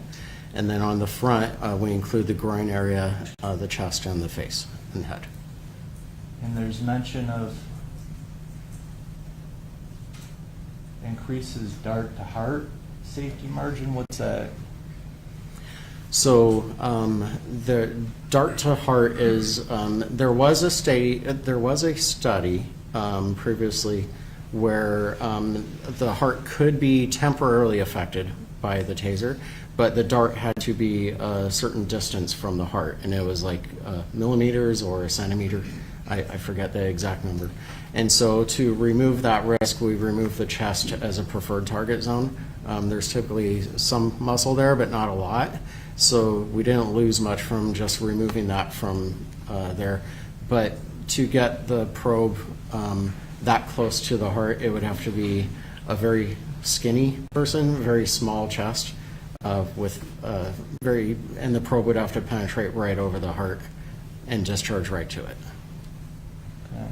And it's clear to the user, do not intentionally target head, eyes, throat, chest, or genitals. Is that right? Correct. And I believe you mentioned use of the taser probes to the eyes could cause blindness.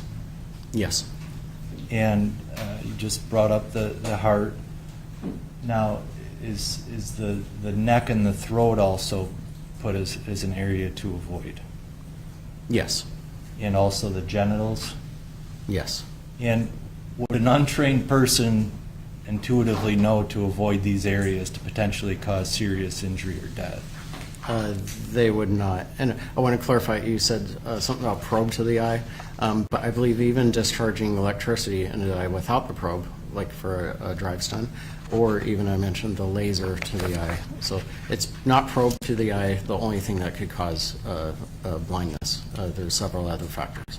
Okay, and I was going to get to another one of those that I think you brought up on direct examination already, but let's just take the cartridge, the probes, the wires out of the equation. You brought up that the device still has the ability to administer a drive stun. Correct. And that also delivers an electrical charge onto a subject, has that ability, correct? Yes, that would discharge into their body. Could you just hold up the exhibit there? What is that exhibit? 23. How do you ignite the drive stun function on the device? First, the weapon has to be armed, so the safety switch has to go up, which is just move it with your thumb or finger. And then press it for pure drive stun without probes. You press the arc switch either on the left side or the right side. That's all it takes to have the drive stun ignite is pressing that switch. Correct. And if used by a trained person as designed, is the drive stun meant to cause localized pain? Yes. How far from the subject do you have to be then to use the drive stun? It's contact, correct? Yeah, it's arm's length. Okay. And if I use the drive stun, press the drive stun against somebody, how long does that last? That the drive stun's working? The activation? Or, yes. If, depends. If no cartridges have been deployed, the activation will go for 5 seconds. But if probes have been deployed, I'm sorry, I have that backwards. If probes have been deployed, pressing the arc switch will activate for 5-second cycle. Okay. And the drive stun alone, I believe you mentioned, all by itself, drive stun, that does not cause this NMI, this neuromuscular incapacitation by itself? By itself, without probes, no, there's no NMI. But the drive stun is very painful. Is that fair to say? Yes. And does the drive stun run risk that it has the ability to immobilize someone? Without probes deployed, there's no chance of NMI to immobilize through muscle, but it can temporarily jar someone because of the pain. Sure. And depending on the person's condition, could that immobilize the individual? It could temporarily. Okay.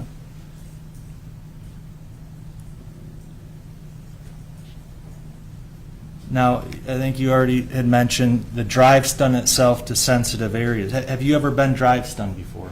Yes, many times. Has anybody ever deployed it against you?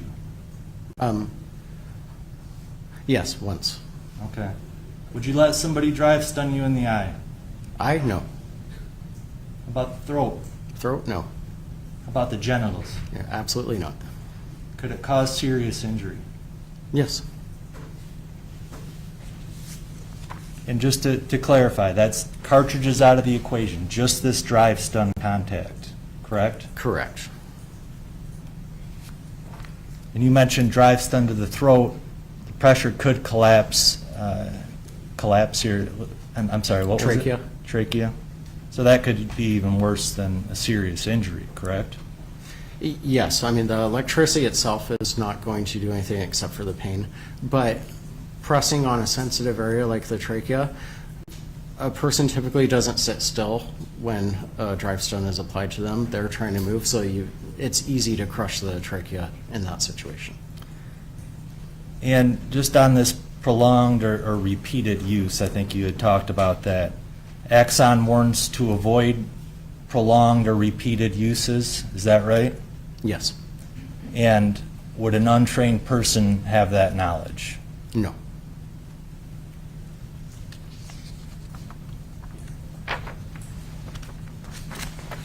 If you were deploying cartridges on me or deploying a cartridge, fires the probes on me, makes proper connection. Is that sometimes referred to that I then take the ride? Yes, it's been called that. Typically in volunteer exposures, yes. How long does the ride last? 5 seconds.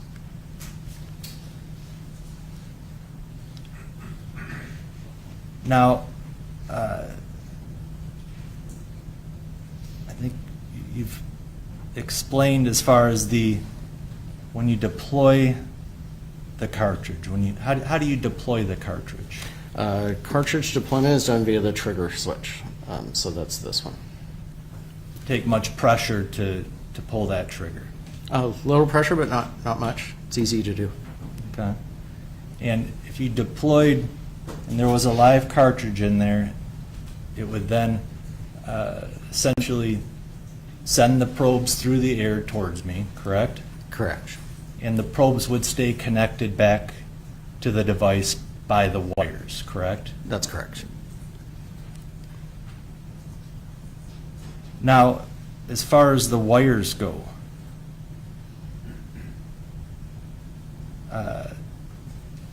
are officers often trained to avoid making contact with the wires and probes when possible? Yes, we train them to cuff under power, which means the weapon is active, and so they're under the power of the neuromuscular incapacitation, but we warn them to avoid the wires and the probes because they could receive some of that shock. Now, the probes, and I think we see them right in the exhibit there, it has a sharp end to it, correct? Yes. And does that have some type of barb on it?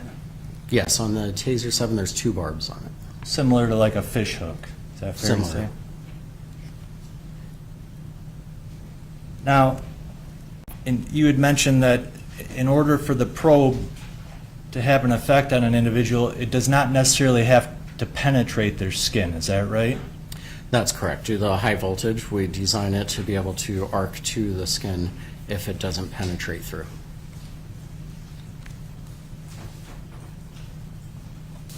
You had talked about this Taser 7 device has the capability of holding 2 cartridges, correct? Correct.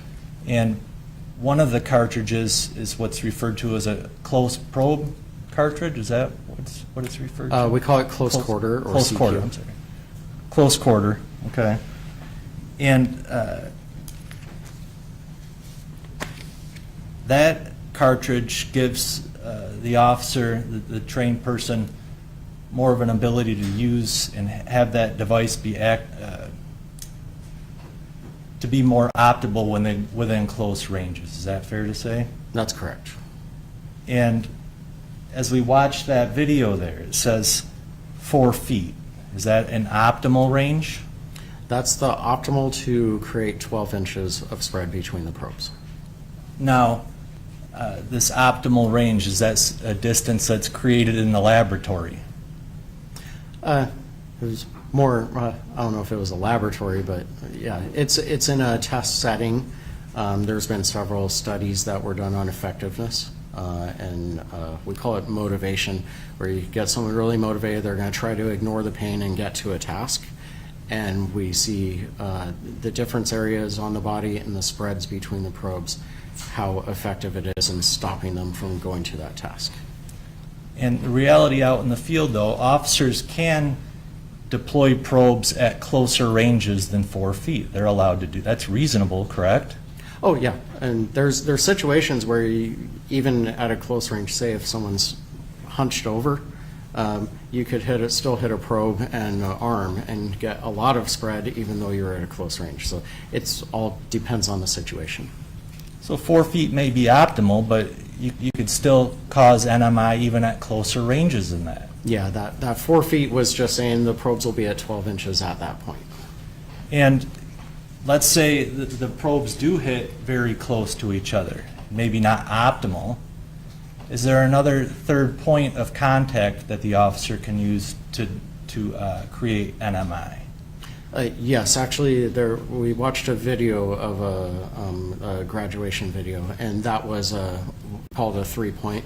So probes were deployed close range and then brought over to the leg the weapon was brought over to the leg, and that completes the circuit and causes more muscles to contract, giving NMI in that short spread situation.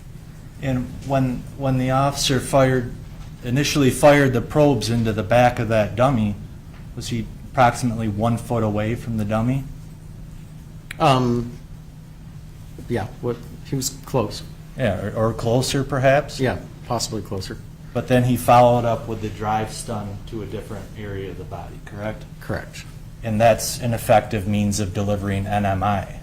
Yeah, we train tactics to deliver NMI even in a close range, if you're closer than 4 feet or just hand to hand. Now, I just want to talk a little bit about re-energizing the probes. We're not able to do a live demonstration in the courtroom here, but let's just say that you have the device there. Okay? You fire both cartridges. So now on the floor here, if they were to land on the floor, we would have 4 probes and the wires connecting those probes back to the device, correct? Correct. And officers are trained to avoid contact with the wires and probes, right? Yes. And let's say the 5 seconds goes by from the initial deployments. Can the probes and the wires be re-energized? Yes, they can. And can you just explain that a little bit, please? Assuming the weapon's still armed, they would either press the arc switch or pull the trigger, would reactivate all 4 probes. And ignite the probes for how long? 5 seconds. And what if I am in contact with some of the probes and the wires? Am I at risk that I could experience the effects of the taser? Yes. Now, do I need to be in contact with 2 probes necessarily to feel the effects, or could contact with the wire as well create a circuit upon me? Contact with the wire could create that circuit. They're insulated. They're designed to be insulated to the 50,000 volts. However, if there's any flaw in the insulation, a nick in the wire, someone stepped on it, or even the wire as it's coming out of the probe is scraped, that could allow the high voltage to jump through it. So if you're close enough to that wire, you don't have to be on it. If you're close enough to the wire, it can jump to you and deliver the effect to you. And let's say I'm close to the wire, and then you come up and drive stun, and I'm just in contact with one wire, one probe, one exposed wire or one probe. Could that create NMI upon me? If you point to your knee, so you're like kneeling on the wire and you're drive stun to the head? Or anywhere else? Anywhere in the upper body, yes, I believe that would cause NMI, because that would be the same as if a probe is in your knee and a probe is wherever that drive stun. So you would have pretty much most of your muscle mass affected. Okay. And sir, you've seen the videos here, correct, from the prosecutor as far as this incident here? Yes. And the 2 men are struggling for control of the taser, is that fair to say? Yes. And it appears the wire and probes are all around the men during the struggle? Yes. And you later analyzed the wires and the probes from this incident, correct? At least some of them? Yes. And did you actually observe what appears to be blood on one of the probes? I believe it was on 2 of the probes. Okay. Now, going back, the prosecutor showed you or talked about in your report the second deployment. And were you later able to find from the computer data and watching the cell cam video that there was a second deployment that had taken place? Yes. And you mentioned that it appears the taser was pressed into the ground when the second cartridge deployed? Yes. But that this second deployment was short-circuited? Some pulses sensed a short circuit, some sensed a resistance. So it wasn't short circuit the entire time, it was delivering charge into the ground as well. Okay. And the sound, if I ignite a cartridge, that's not as loud as a gunshot, correct? Correct. And so by the device being shot into the wet ground, it did not carry out its normal 5-second sequence. Is that fair to say? Due to the short circuit that I saw multiple times, it stopped before the 5-second cycle was over. Now, from watching that video, you can't tell whether or not the officer noted there was a second cartridge deployment, can you? Jack, that goes kind of beyond his expertise here, Your Honor. He's just testifying to his observations of the video, but I think you would have to speculate, so I'll sustain that objection. watching the video after the second cartridge deployment, does the officer continue to fight to attempt to get the weapon? Is that your observation? Yes, they continue fighting over the weapon. And does the officer seem to continue to treat the weapon seriously? It appears so, yes. And does he continue to tell the other person to let go of and drop the taser? Yes, I believe that's the words that he was using. But now we know, based on the benefit of a video and data, that there was a second cartridge deployment, correct? Correct. But even after both cartridges were deployed, 5 seconds goes by. Based on the proximity of Officer Schurr in that video to the probes and wires, and what you explained as far as this ability to re-energize the probes or wires, the drive stun, could Officer Schurr still have been at risk of suffering the effects of NMI? Yes, he could. And could that have been by contact with probes or wires? Yeah, contact with probes, wires, or drive stun. All the above could have caused NMI. Do you think that even with both cartridges deployed, 5 seconds passes, that the taser still deserved its classification as a serious weapon? Yes.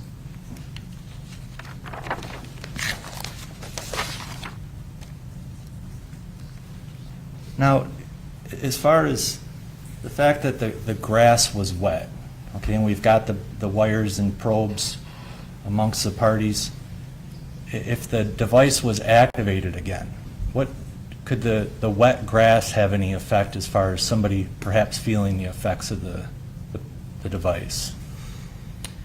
There's a misconception that water increases electricity strength. It does not. However, it does create more chance of a path to you. So that's why you don't go near power lines when it's wet, because you could cross that path where electricity will travel through the water. So in this case, the water helped increase the risk of the electricity traveling to either of them, laying in the wet grass and activating a taser. Both of them were at risk of feeling the effects. Okay. And just taking the wires, the probes back out of it once again, and talking about just the drive stun, just the contact ability of that device. After the cartridge is deployed, the device still maintained its ability to administer a drive stun, correct? Yes, I mean, drive stun is a use tactic. It's not really a mode of the weapon, so it's so anyone holding it can do a drive stun. If it powers up and turns on, if they can press a button, they can do a drive stun. And with these men in the close proximity that they were, does Officer Schurr appear to be in close enough proximity where the drive stun could have been used upon him? Oh, yes. I'm going to conclude here, but just to clarify a few points.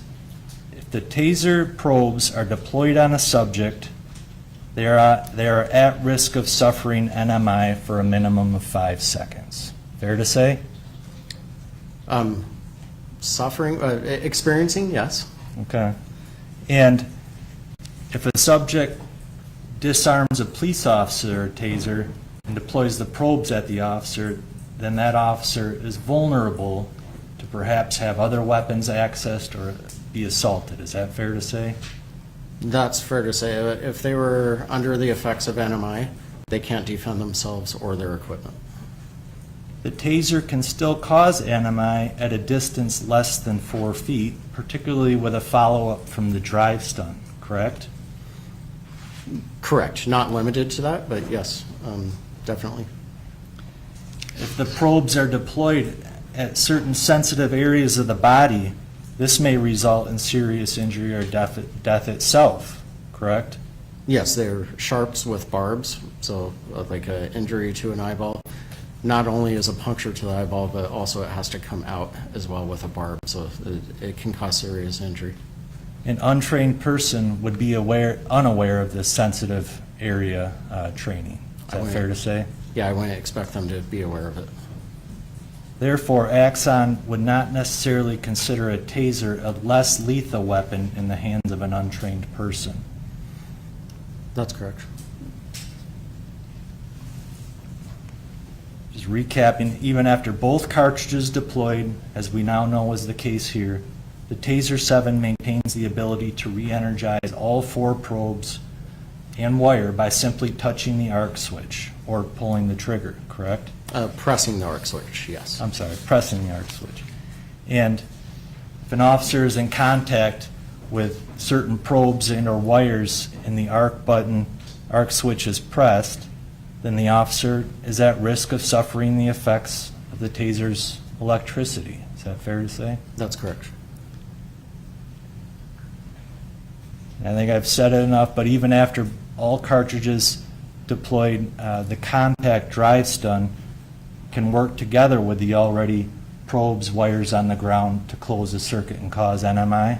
Yes, that's true. And it's as simple as just pressing the device upon somebody and pushing the button, correct? Or pulling the trigger, correct. And Axon warns, do not press the drive stun on certain sensitive areas of the body, correct? That's correct.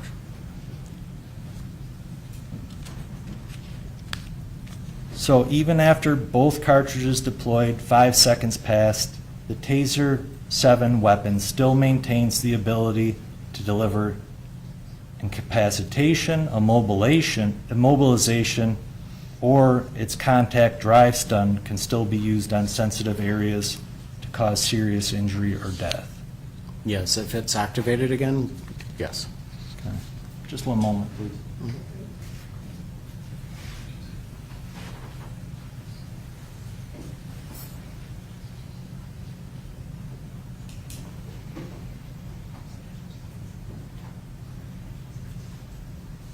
Does the drive stun make noise? When you ignite the drive stun, does it make some type of noise? Activating the weapon does make noise, yes. Okay. Like what? What noise does the drive stun make? I hate describing this. It's difficult to describe. So when the weapon is arcing in open air, arcing across the electrodes, it's like a loud clacking type of sound at 22 times per second. So it's a fast clacking. Okay. Fairly intimidating? Yes. We even train, there's called an arc warning. So without deploying, you can press the button and show the arc and they hear it, and that sometimes is a deterrent to get compliance without even deploying the weapon. Okay. And just one other topic, deploying the probes at less than 4 feet, the optimal range, there's still an ability for the device to cause NMI at less than 4 feet, correct? Yes. And if we watched a voluntary tasing video and the individual was shot from a foot or two, it still has the ability to lock somebody up pretty good. Is that fair to say? Yes, the potential's there. Yes. Okay. That's all I have. Thank you. Yes, Your Honor, I have some follow-up. Mr. Hunt. Going to do a VR screening.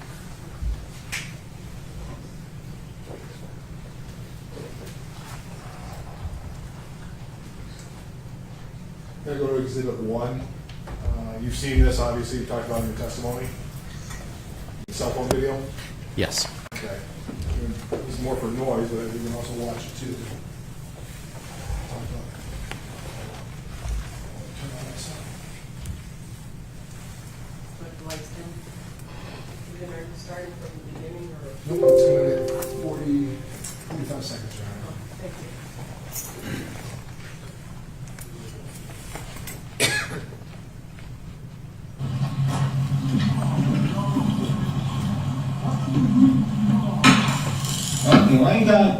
There's more of the sound there. What was that pop? The initial pop was the cartridge being deployed. So that's the shot, if you will, the air, the gaseous air, the nitrogen gas. Correct. That tinkling after that, what is that? That's the loud clacking I was describing. Okay, that's what you hear for a drive stun. So, drive stun is a tactic. So, whether you're using a drive stun or not doing drive stun, the activating the weapon and it's arcing in open air, it's going to make that sound. So that can happen on a probe deployment or drive stun. Okay, that's what I was trying to get at. That's what Right. you're talking about in terms of the clacking noise. Yes. So I'm going to go a little bit further here.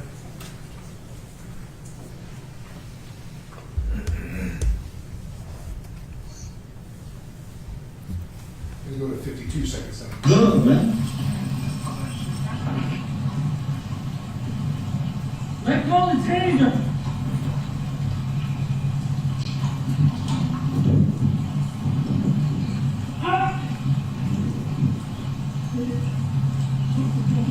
Let go the taser. No, he good. Okay, you heard that, the pop there. What was that? That was the deployment of cartridge 2. You didn't hear the clackling there as you described it. Can you, but why not? Was there any particular reason? The difference there is that the probes were going into the wet ground and conducting through. So the sound is made by the high voltage arc jumping through the air. In that case, there's some arcing going on, but most of the energy is conducting through the ground, which is quieter. Now they asked you some questions about this clackling noise. Did you ever hear any other other than those two? Did you ever hear any sort of clackling at all through the rest of the video? No. When you talk about going to an untrained person, okay, first of all, my understanding first, an untrained person wouldn't have to know there's a safety switch, right? To be able to operate it. Correct. And if you pull the trigger for a drive stun, that's not necessarily going to work, is my understanding. Is that what you said? No, the trigger will activate the weapon. But will the drive stun, if both cartridges, I guess, maybe if both cartridges are gone, is it simply pull the trigger? You said the side one had to be used, I thought. No, so, and that's what I'm trying to explain. The drive stun is a tactic. That is you driving it forward. So that's your action. You activate the weapon and then do the drive stun. So you activate the weapon via the switch on the side or pull the trigger. Okay, so the pulling the trigger does all of those? Yes. Okay, so they'd have to know the sides or something different then. Well, either activates the weapon. I don't know what a person would know. I mean, being a gun shape, I think the trigger would be the most optimal, but that would activate all 4 probes as well. But that'd have to be after the safety was engaged or disengaged, if you will. Correct. Now, in terms of a lot of the questions you had, they asked about the wires. Did you ever see any evidence of anybody impacted by the wires lying on the ground? No. There's nothing that showed somebody was suffering from mental, there was being shocked. The wires had any impact of anything that happened here. Not during those 2 activations, no. It's always possible, but nothing showed through this entire incident that there was any wires that were impacting anything here. Yeah, there was no view of effect during those activations, but the potential was there, yes. There was potential, that's it. Right. Thank you. Anything further? So there's potential, there's still risk, correct? Yes. It's something that should still be potentially feared, correct? Yes. Now, you mentioned the second deployment was quieter than the first deployment. Is that fair to say? Yes.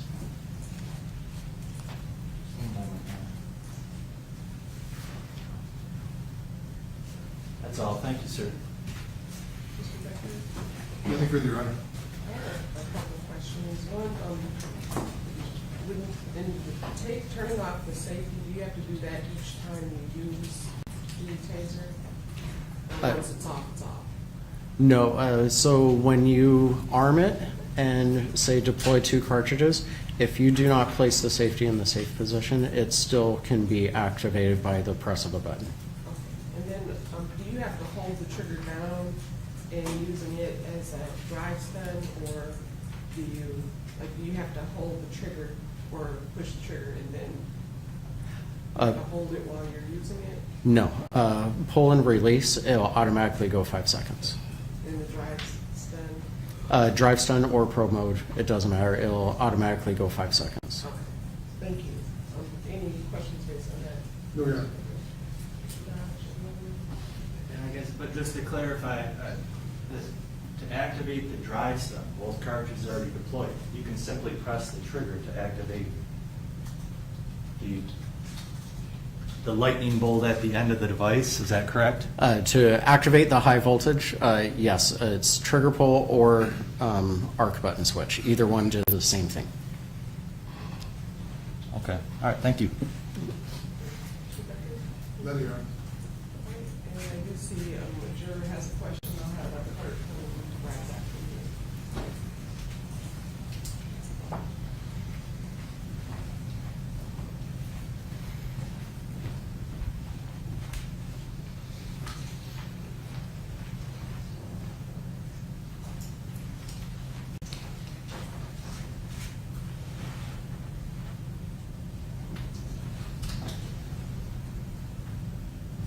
You can approach, please, Mr. Dodge.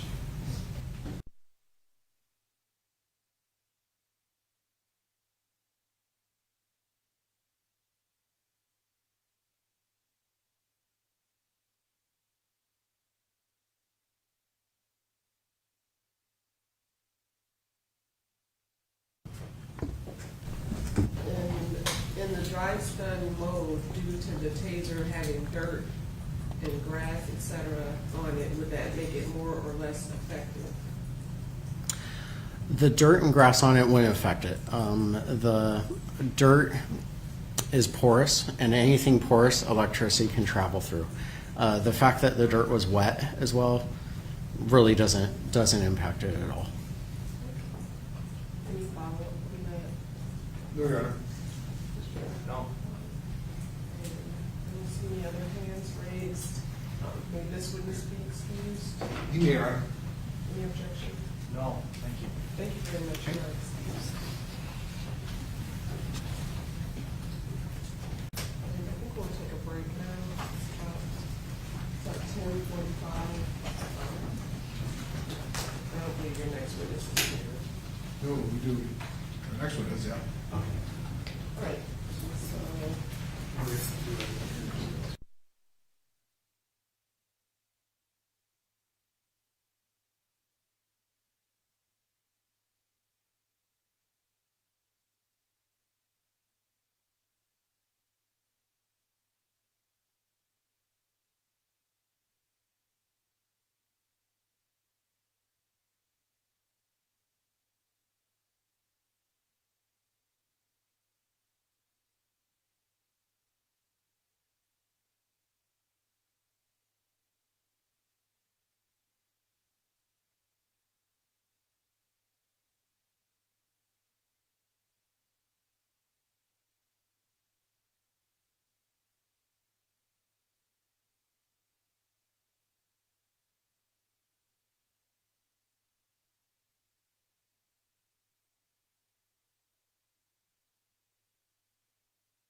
think you may be seated. We go back on the record in People versus Schurr. All parties are present. And Mr. Becker, your next witness is Mr. Stout, right? Correct, Your Honor. And there was some objection as far as the framework of his testimony. And so I wanted to do, and we discussed previously, doing a brief hearing at which I really just want to inquire about the reliability of the methods that he uses to reach his opinions, as well as the fact of whether or not he's reliably applying the facts and circumstances of this particular case. That is kind of what my intent was, and I believe we're all on the same page in that regard. Please, so, Your Honor. And Mr. Cornwell, I agree, Your Honor. I understand the court's direction. and also, before I have him come in, I want to make sure that I am correct, that there's no objection to him testifying as an expert in the field of use of force. The issue is the officer created jeopardy theory that he is, that we're assuming he's going to testify about. As far as credentials, as a professor of law that specializes in use of force, we don't object to those, Your Honor. We have filed several motions in the past regarding the relevance of his testimony, and obviously we filed motions regarding, in particular, the officer created jeopardy theory that Professor Stoughton uses to form his opinions.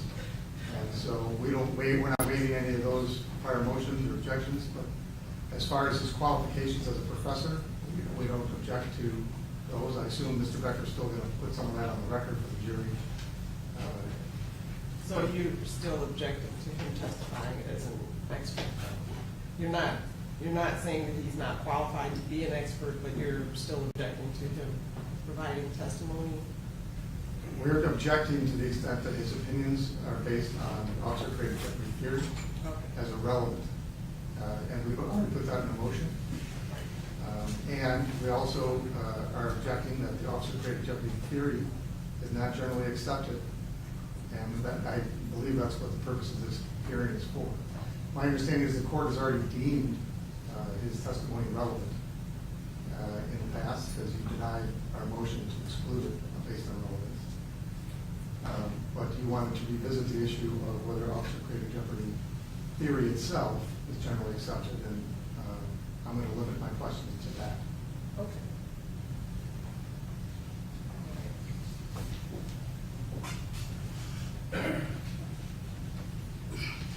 Okay, but you don't object to him, because are you putting him forth as an expert, or do you intend to ask him to be accepted as an expert in the field of Police practices and use of force, Your Honor. Okay. And the police practices is the framework under which officer created jeopardy would ostensibly be placed. So I'm asking, do you object also to the use of force testimony that Mr. Stoughton may provide? And I'm asking because obviously that would be included in the questioning at this juncture. So you're asking whether or not we believe he's qualified to be an expert in the use of force. We do not. We believe he is qualified given his academic credentials and issues of use of force. We believe he's qualified to act as an expert on principles espoused by the Supreme Court, Graham v. Connor, and subsequent cases. He's written books about use of force. As far as tactics goes and what a police officer should do and training, we do not think he's a Taser expert. We do not think he's a tactical expert. Police practices, what's generally accepted in conforming with Graham v. Connor, we believe he is knowledgeable enough on that to provide his opinion. We just think his opinion about officer created jeopardy is not relevant. Okay.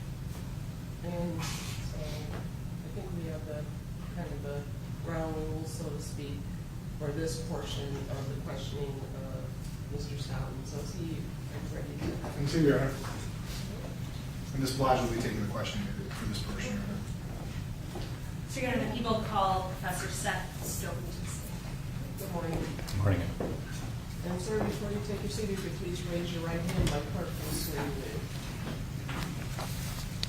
Do you solemnly swear that the testimony you're about to give in this matter will be the truth, the whole truth, and nothing but the truth, so help you God? I do.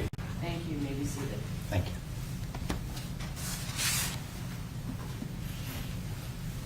Good morning, Professor Stoughton. Good morning. As you heard the judge's opening, we are here for a bit of a focused inquiry, so this will be a bit different than a general expert voir dire, but we will focus in as necessary. Sure.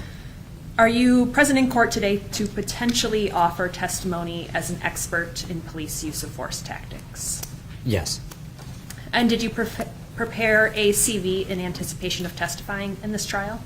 Not specifically for this trial, but yes, I Provided to counsel. keep a CV on hand, yes.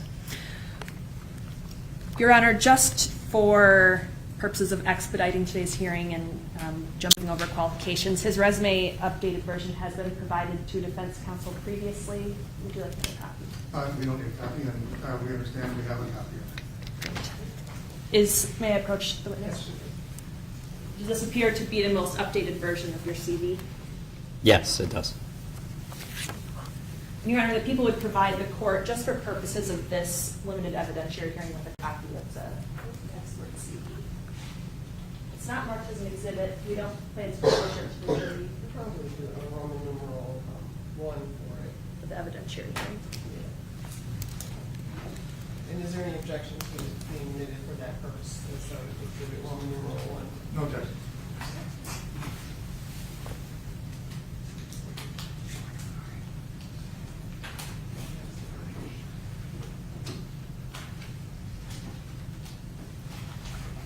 Here's an exhibit number from the court.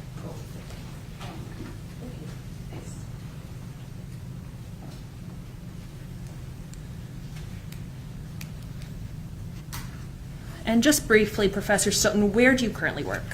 At the University of South Carolina Joseph F. Rice School of Law, which I'm contractually required to say the full thing. And what is your title there? I am a professor of law, and I'm the faculty director of the Excellence in Policing and Public Safety program there. And how long have you served in this position? As a professor since June of 2014 with EPS, the Excellence in Policing program, about 2 years now. As a professor, is it safe to assume you teach classes to law students as part of your duties? I do. As a professor of law, I teach in the JD program, our law student classes, yes. And in general, in your position as a professor, do you do any research? Yes. Do you do any writing for publication? Yes. And I assume you research and write on a variety of topics, but does your work specifically include research on the topic of officer-created jeopardy? I wouldn't call that a specific topic. I research in the area of police tactics, and officer-created jeopardy is a concept within the field of police tactics, yes. So your research on police tactics involves the theory of officer-created jeopardy? Yes. Even calling it a theory might be a little grand, but yes, certainly that concept. How would you define the concept of officer-created jeopardy? Officer-created jeopardy is really just a term of art that's used to describe unjustified risk-taking. When officers use tactics that they should not use, and as a result of that, the poor tactic increases the danger to the officer, we could call it bad tactics or unsound tactics. The phrase that is used is just officer-created jeopardy. And when you are performing this research and discussing the concept or term of art of officer-created jeopardy, what methodology do you use in your research? So it depends on exactly what I'm researching. For researching the history of police tactics, it is essentially going back to the early days of formalized police training in the 19-teens under August Vollmer and identifying what police training consisted of, There's a good article from 1929 that identifies that police tactics was among the list of things taught at the early police training schools, as they were called. Going through sort of history of policing and looking at tactics, the real emergence of police tactics as a field and what's sometimes referred to as the tactical revolution of the 1970s, with police practitioners and scholars like Jim Fife, Peter Scharf, Arnold Binder, a number of other folks working in that area to identify the framework for examining use of force incidents, which includes a tactical component,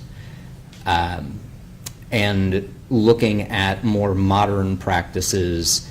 It's identifying tactical guidance provided in police training at the 650 odd academies or at some of the larger agencies that develop their own tactical training, seeing how those concepts are reflected in guidance by, among others, the Police Executive Research Forum or the International Association of Chiefs of Police, to get an understanding of how tactical concepts bubble up from the field and become generally accepted.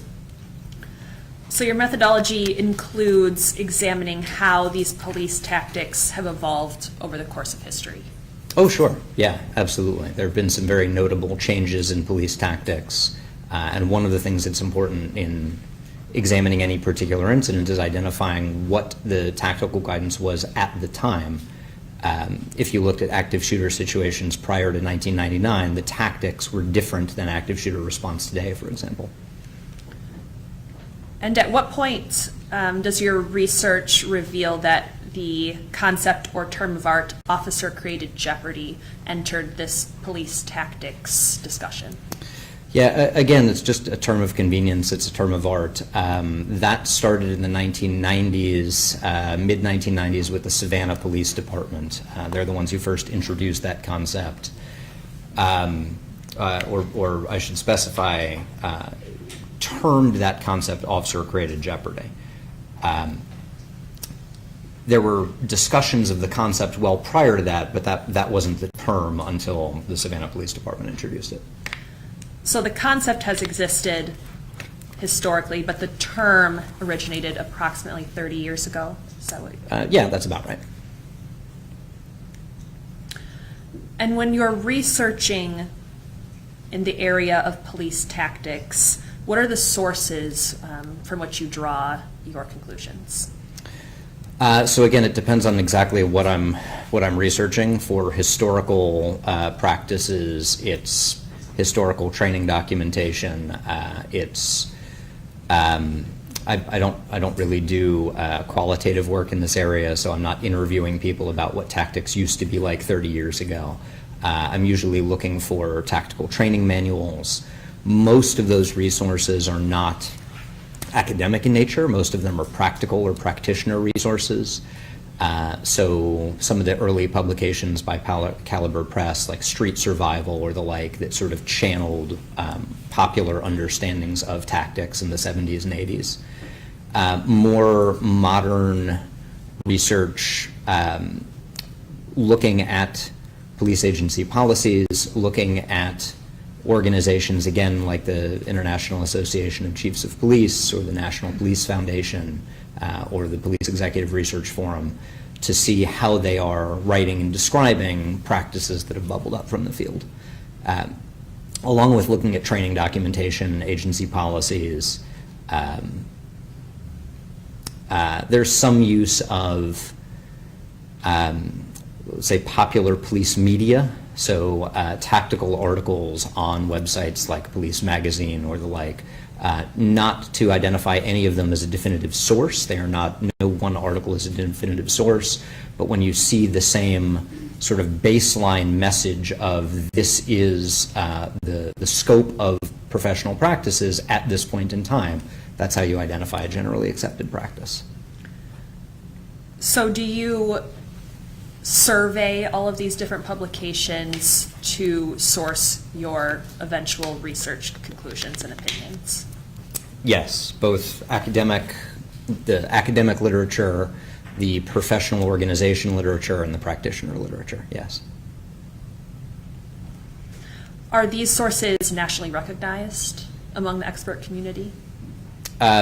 Yes, yeah. I mean, the International Association of Chiefs of Police, for example, which publishes a lot of model policies and discussion papers, as well as a national consensus policy and discussion paper on the use of force. They are the largest and oldest police organization in the world. Police Executive Research Forum and National Police Foundation are both extremely well known in the police practitioner as well as the research community. When you talk about individual articles, academic articles, they may not have the same degree of penetration into police practice. There can be a pretty hard line between where police agencies get guidance and what academics are working on. But within the academic communities that look at this, yeah, I'm looking at well-published articles by well-known scholars. And as we've covered, you're a professor, correct? Yes. Are you also an attorney? I am. I'm a non-practicing attorney in the Virginia bar.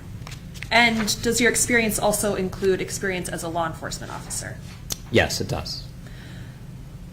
And with your educational and professional background, does that give you a unique perspective, as you've said, on all of these resources, be it academic, legal, law enforcement based? I wouldn't want to say it's a unique perspective. It's not particularly typical. There are a number of law professors who focus on policing. I'm hosting a conference for them in June, as a matter of fact. There are a number of criminologists who focus on policing. Some number of them are former officers. Relatively few are former officers turned law professors who focus on policing, but there might be a couple others. So you've mentioned how you collect your research and your methodology. Beyond researching, do you write and publish yourself? I do, yes. Does this writing and publication include discussion of this concept, officer-created jeopardy? Yes, it does. Have you published books that cover this topic? The book, very creatively titled Evaluating Police Use of Force, talks about it in Chapter 5, the Tactical Considerations chapter, yes. I've also written book chapters in other books, consolidated books, that have talked about it. How about any law review articles? Yes. Any other articles or publications that come to mind where you've discussed officer-created jeopardy? Those are the main categories. Amicus briefs, perhaps? Amicus briefs, yes. I've done amicus briefs that have talked about officer-created jeopardy, not from the perspective of an expert applying tactics in a case, obviously, but in the context of an amicus. I'm trying to remember if I write in both law and criminology, and I don't remember offhand if any of my criminology articles get into officer-created jeopardy. Do you recall in what courts you have filed amicus briefs on this topic? The United States Supreme Court, I think the Fifth Circuit Court of Appeals. I think those are the only courts I've done amicus briefs in on this issue. And those are both federal courts? Yes. Yes. When you publish these articles and books, have you ever seen them cited by courts or other experts in your field? Yes. Do you recall any specific citations? Kind of breaking it up broadly, there are a number of academic citations, that is citations to my work by other academics in an academic context. That's true most obviously in law and criminology, but also in some other disciplines, psychology and geography and a couple of others that I don't entirely understand why they're citing me, but they do. Outside of academics, in police practices, my work is cited or used fairly heavily in training on reviewing police uses of force in front of state organizations. The one speaker sent me a slide about some of my work from the Pennsylvania Pennsylvania Organization of Municipalities or something like that, the sort of blanket body for cities that have police departments. My part of the book on tactics was just cited by the 11th Circuit Court of Appeals, the Federal Circuit, focusing on a couple of tactical principles from that same chapter, Chapter 5. And Chapter 5 was the chapter that discussed the officer-created jeopardy that you mentioned? Yes, as part of the discussion of tactical considerations, yes. Are there other experts in the use of force community who also research officer-created jeopardy, or is it just you? No, there are a number of us who either research it or use that description of unjustified risk-taking in various aspects of our work. And have you ever testified as an expert in court before? Yes. Do you recall any of the courts, state, federal, state courts specifically that you've testified in? Yes. I testified in state courts in Minnesota, Ohio, Georgia, Nevada. I'm sure there are some other ones. Federal courts, South Carolina. I've testified in federal courts in South Carolina, North Carolina. I would have to look at my CV to remember. I think that's a sufficient list, and the court has your CV for its review as well. Could you ballpark about how many times you've testified as an expert witness in use of force tactics? Probably upwards of 24 at this point. If you include depositions, it would be more than that, but with actual trial testimony, 24, maybe a little more. And has your expert testimony ever covered the concept of officer-created jeopardy in court? Yes, frequently. Have you ever testified or provided this officer-created jeopardy discussion in police use of force cases specifically? Yes. About how many out of your 24 times would you estimate it was a police use of force case? That involved some aspect of tactics or potentially unsound tactics. This is very ballpark, but maybe half or so. Have you ever been excluded from testifying as an expert witness in court? No.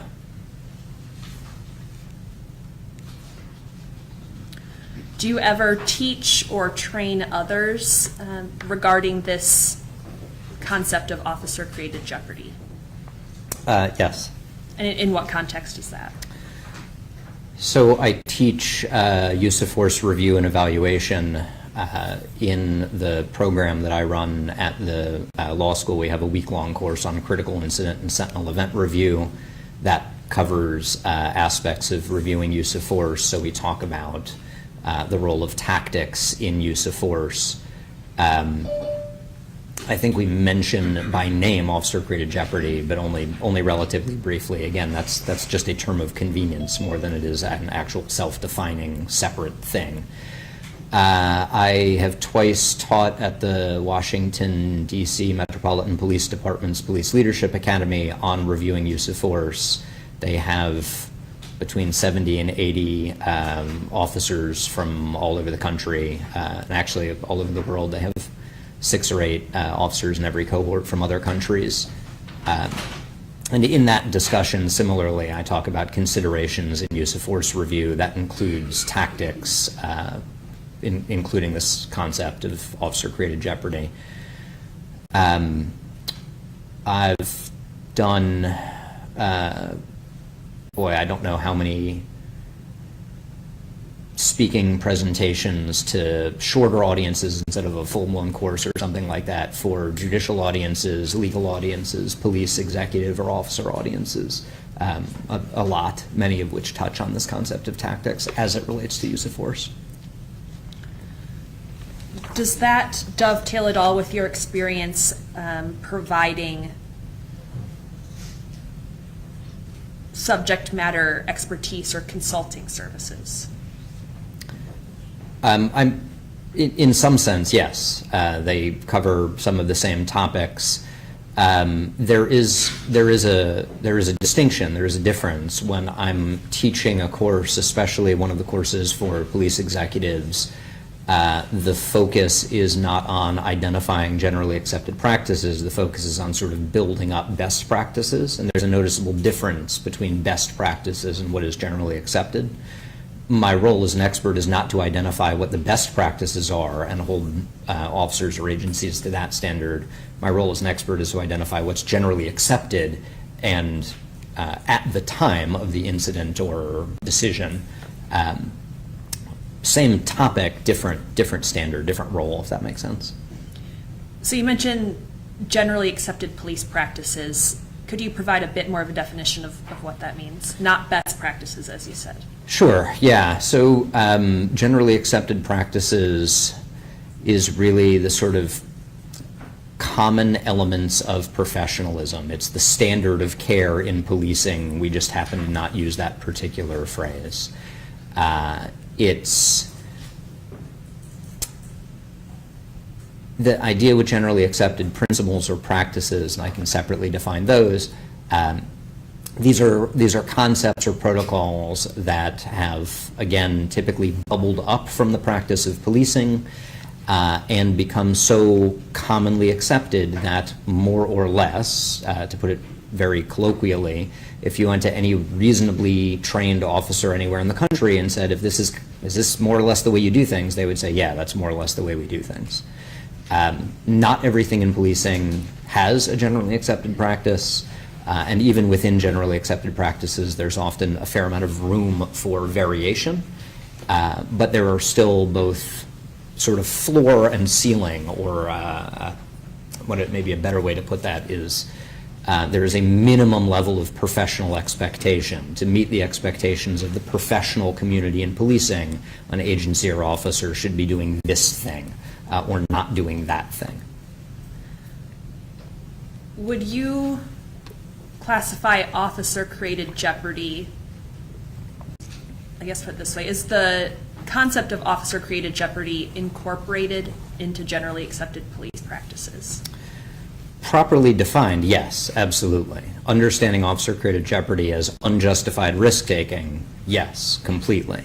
Again, police agencies have been teaching officers about tactics since at least the 1920s, 19-teens.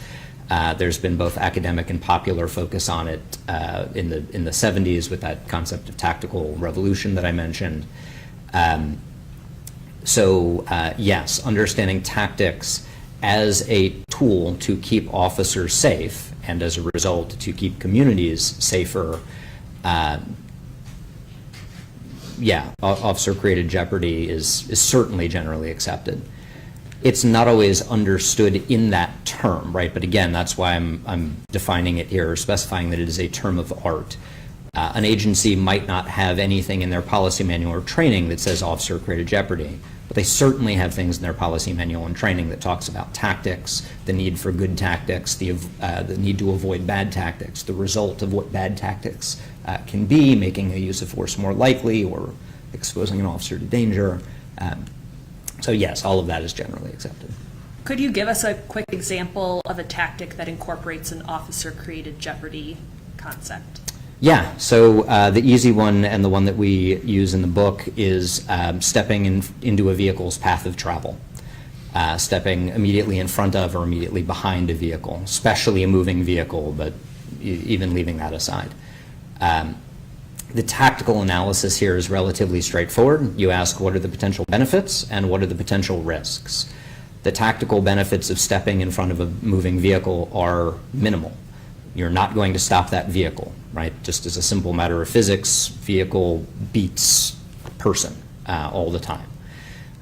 Maybe there are some slight tactical benefits, potentially a benefit to visibility or something like that, but the tactical benefits of stepping into a vehicle's path of travel are relatively minimal. On the other hand, the tactical risks are substantial. Again, vehicle beats person. So an officer is far more likely to be struck, dragged, seriously injured, or killed by stepping into a vehicle's path of travel. For that reason, it is generally accepted as a matter of police practices that outside of extraordinary circumstances, officers should not step into and certainly should not stay in a vehicle's path of travel. Prior to your experience as a professor or attorney, did you serve as a law enforcement officer? I did, And what department was that with? with the Tallahassee Police Department. How long were you an officer with Tallahassee? I was full-time with them for just under 5 years and stayed on as a reservist, a part-time officer for another 6 months or so. And in that capacity, as a law enforcement officer, were you exposed to officer-created jeopardy concepts during your training? Sure, yeah, tactical training, again, very common both at academies generally, definitely part of my academy experience, as well as in-house training and field training, yes. And specific to the case that you're here for today, did you review any evidence to prepare for your anticipated testimony? Yes. Do you recall any of the specific evidence that you did have a chance to review? There were 3 different videos, as I recall, dash cam, a body cam, and a bystander's cell phone camera. There were some statements and investigation. There were policies and procedures and training records. I'm sure there was more. I could look at my report and give you the list of materials that I reviewed, but I don't remember the rest offhand. Nope, that's a good list. So after your review of all of this evidence, did that adequately prepare you to apply your research and writing to the facts of this case? Yes.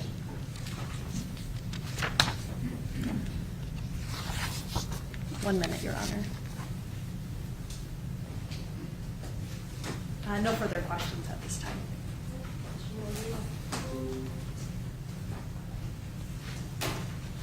I'm Professor Stoughton. Good morning. I like your tie. Thank you. I like yours. Thank you. So, I want to get something very important out first. Is it Stoughton or Staunton? Because I think I've screwed that up several times. I've always pronounced it Stoughton, Stoughton, but I'll well. take anything at this point. I'm either Borgula or Borgula, and I answer to both. Because I think when my grandparents came over here, it was changed completely anyway. Yeah, All right, so I feel your pain there. I want to talk about officer-created jeopardy. Sure. And I'm going to start because I want to get a definition that you state in your report as specific to this case. Sure. Is that fair? So officer-created jeopardy is, in essence, a manner of describing unjustified risk-taking that can increase the likelihood of injury to officers and can, correspondingly, increase the likelihood that officers will use force to protect themselves from a threat of physical harm that they were in part responsible for creating. Yes. So you agree with that? And I think you kind of compared it to like a standard of care? Generally accepted practices I would describe as sort of a professional standard of care or common norms of professionalism. Officer-created jeopardy is one of the concepts that is generally accepted, but sort of generally accepted principles and practices broadly are what I would describe as more like a standard of care. Okay. And so I want to, officer-created jeopardy, you say is generally accepted. And that's a term that gets thrown out a lot, especially by experts as yourself in the use of force category, right? Yeah, either the term or the concept underlying it, yes. And it's kind of the lens through which you're going to view whether or not an officer acted reasonably or unreasonably. Is that fair? When assessing the tactical decisions, yes. Yes, because you have to compare it to something. You can't just look at it and say, well, I think that's unreasonable for any good reason. It has to be, I think that's unreasonable because he didn't follow generally accepted police practices or tactics. Correct. Is that fair? Okay. All right. And so you define generally accepted principles as referred to those concepts and theories that are widely known, acknowledged, and relied upon in the field. Is that fair? Yes. And generally accepted practices refer to protocols techniques, and procedures that are widely known, acknowledged, and relied upon in the field. Yes. Okay. I'm getting all this out of your report, so I just want to get to where we're going with officer-created jeopardy. Sure. And so they become generally accepted when well-educated, well-trained, and experienced professionals would agree that it is conventional, customary, and reasonably standard. Correct? Yes. And you indicate that there are various organizations that believe officer-created jeopardy, the consideration of whether or not an officer put himself at risk is generally accepted. Every police organization that I'm aware of pays attention to an officer's tactics. So an Sure. officer who uses poor tactics may be subject to at least counseling or retraining, if not discipline, on the grounds of officer safety. Yes. Okay. And so there are certainly sort of post-action reviews of whether or not an officer acted reasonably. Yes. Yes. It happens all the time. Training. Sure. That's how we get good police officers, right? And how you continue to improve practices of your current officers, yes. Okay, and so you say that officer-created jeopardy is generally accepted because I think you mentioned some DOJ consent decrees? That can be one area where generally accepted practices are reflected, yes. And you talk about a civil settlement, U.S. versus City of Albuquerque? In the description of vehicles, I think, yes. Okay. It's one of the things that you relied upon in your report and that the prosecutor put in her motion. So you're familiar with that particular settlement agreement? I would have to go back and look at it offhand, I would have to go back and look at it. I don't remember the details offhand, but yes. Okay. At least in broad terms. So in the civil context, DOJ in that consent decree discussed officer-created jeopardy. Is that fair? Again, I don't remember if they use that particular term, but certainly police tactics, yes. Okay, well, there's a difference between police tactics because everything is police tactics, right? No, not everything. Well, everything related to what the police officers are doing when they're making an arrest, for example. No, tactics have a very particular definition here, right? We're talking about how officers navigate or mitigate potentially risky situations. So there's a lot within police tactics, but not everything that police do is tactics. And when you're talking about generally accepted, I just want to understand here. You're saying, with regard to officer-created jeopardy, certain tactics put them in an unjustified risk, right? Use of poor tactics can, yes, absolutely. And certainly, all experts would agree that there are situations where certain tactics would create a risk, right? Yes. Okay, and that's what you're saying. Yes. And you're talking about, when you're talking about how it's generally accepted, you're just talking about organizations that are discussing best practices when using police tactics. No, it could be an agency that's implemented that generally accepted practice through policy or training. It might be an organization like IACP that's not presenting it as a best practice, but is instead just reflecting, for example, this is part of a national consensus, right? That's certainly what I would describe as generally accepted. So you talked about the International Association of Chiefs of Police, and they have a discussion paper. Yes. Okay, Police Executive Research Forum. Yes. Moving beyond speculation and towards empiricism, at the 2007 publication. Yes. In-agency policies, and you referred to a 2008 evaluation of the New York City Police Department firearm training. Yes. And firearm discharge review process. Yeah, that was by the Rand Corporation, if I recall. So New York has discussed officer-created jeopardy with regard to their practices, right? I assume it's related to the New York City Police Department? Yes, it was. That particular one is relevant to officers drawing a weapon. Okay, and the Department of Justice does not train its agents on officer-created jeopardy theory itself. They don't use that term, correct? I don't know if they use the term. They certainly train on tactics and Sure. using good tactics and avoiding bad tactics. But I don't know if they use that term specifically. And it's your opinion that there are certain circumstances where tactics caused the officer, in this case, to be in a situation where he had to use deadly force, right? Sorry, can I ask for the context in which you are asking me that? In my role as an expert, I don't get into causal claims, right? In my research as a scholar, yes, absolutely.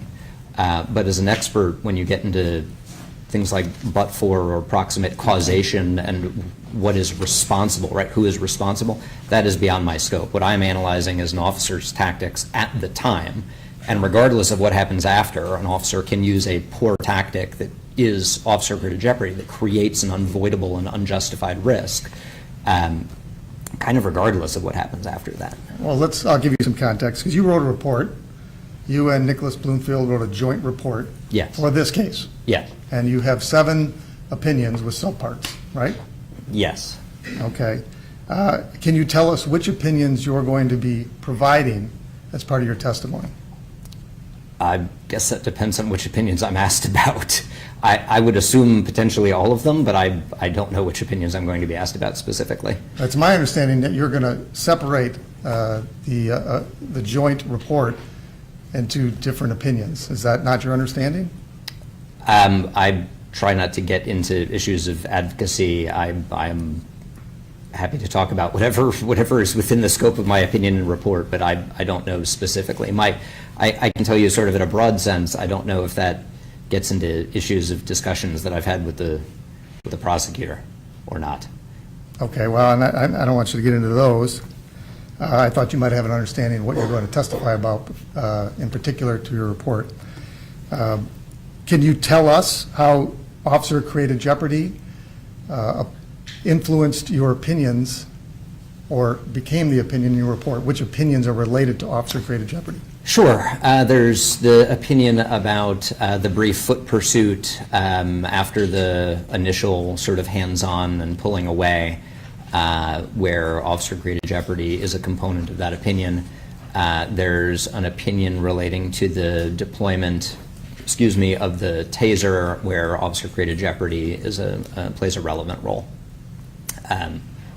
Those happen to be 3 and 5. Does that sound right? Yes. Okay. And then there's a 7th opinion regards to whether a reasonable officer could be in fear of the Taser. Does officer-created jeopardy influence your opinion in that circumstance? I'm not entirely sure what you're asking. Well, I'm trying to figure out whether there's any relevance to your other 2 opinions. If it doesn't affect your opinion and the ultimate opinion that he wasn't in fear, or a reasonable officer wouldn't be in fear. Okay. Yeah, sure. So my opinions on officer-created jeopardy are a way of describing or identifying when there is a problem with an officer's tactical decision. That is, an officer's tactical decision is problematic or inconsistent with generally accepted practices, sometimes because it constitutes officer-created jeopardy, right? That is part of the standard, part of why I am coming to the conclusion about an officer's tactics. When it comes to an officer's use of force, I will often note, as I believe I did in this case, this use of force came after some tactical decision that an officer made. But it's the use of force, in my view, like I am not analyzing the use of force as more or less reasonable because it was the result or not the result of officer-created jeopardy, if that makes sense, right? I'm looking at a use of force and saying, is it a proportional response to the imminent threat that existed at the time?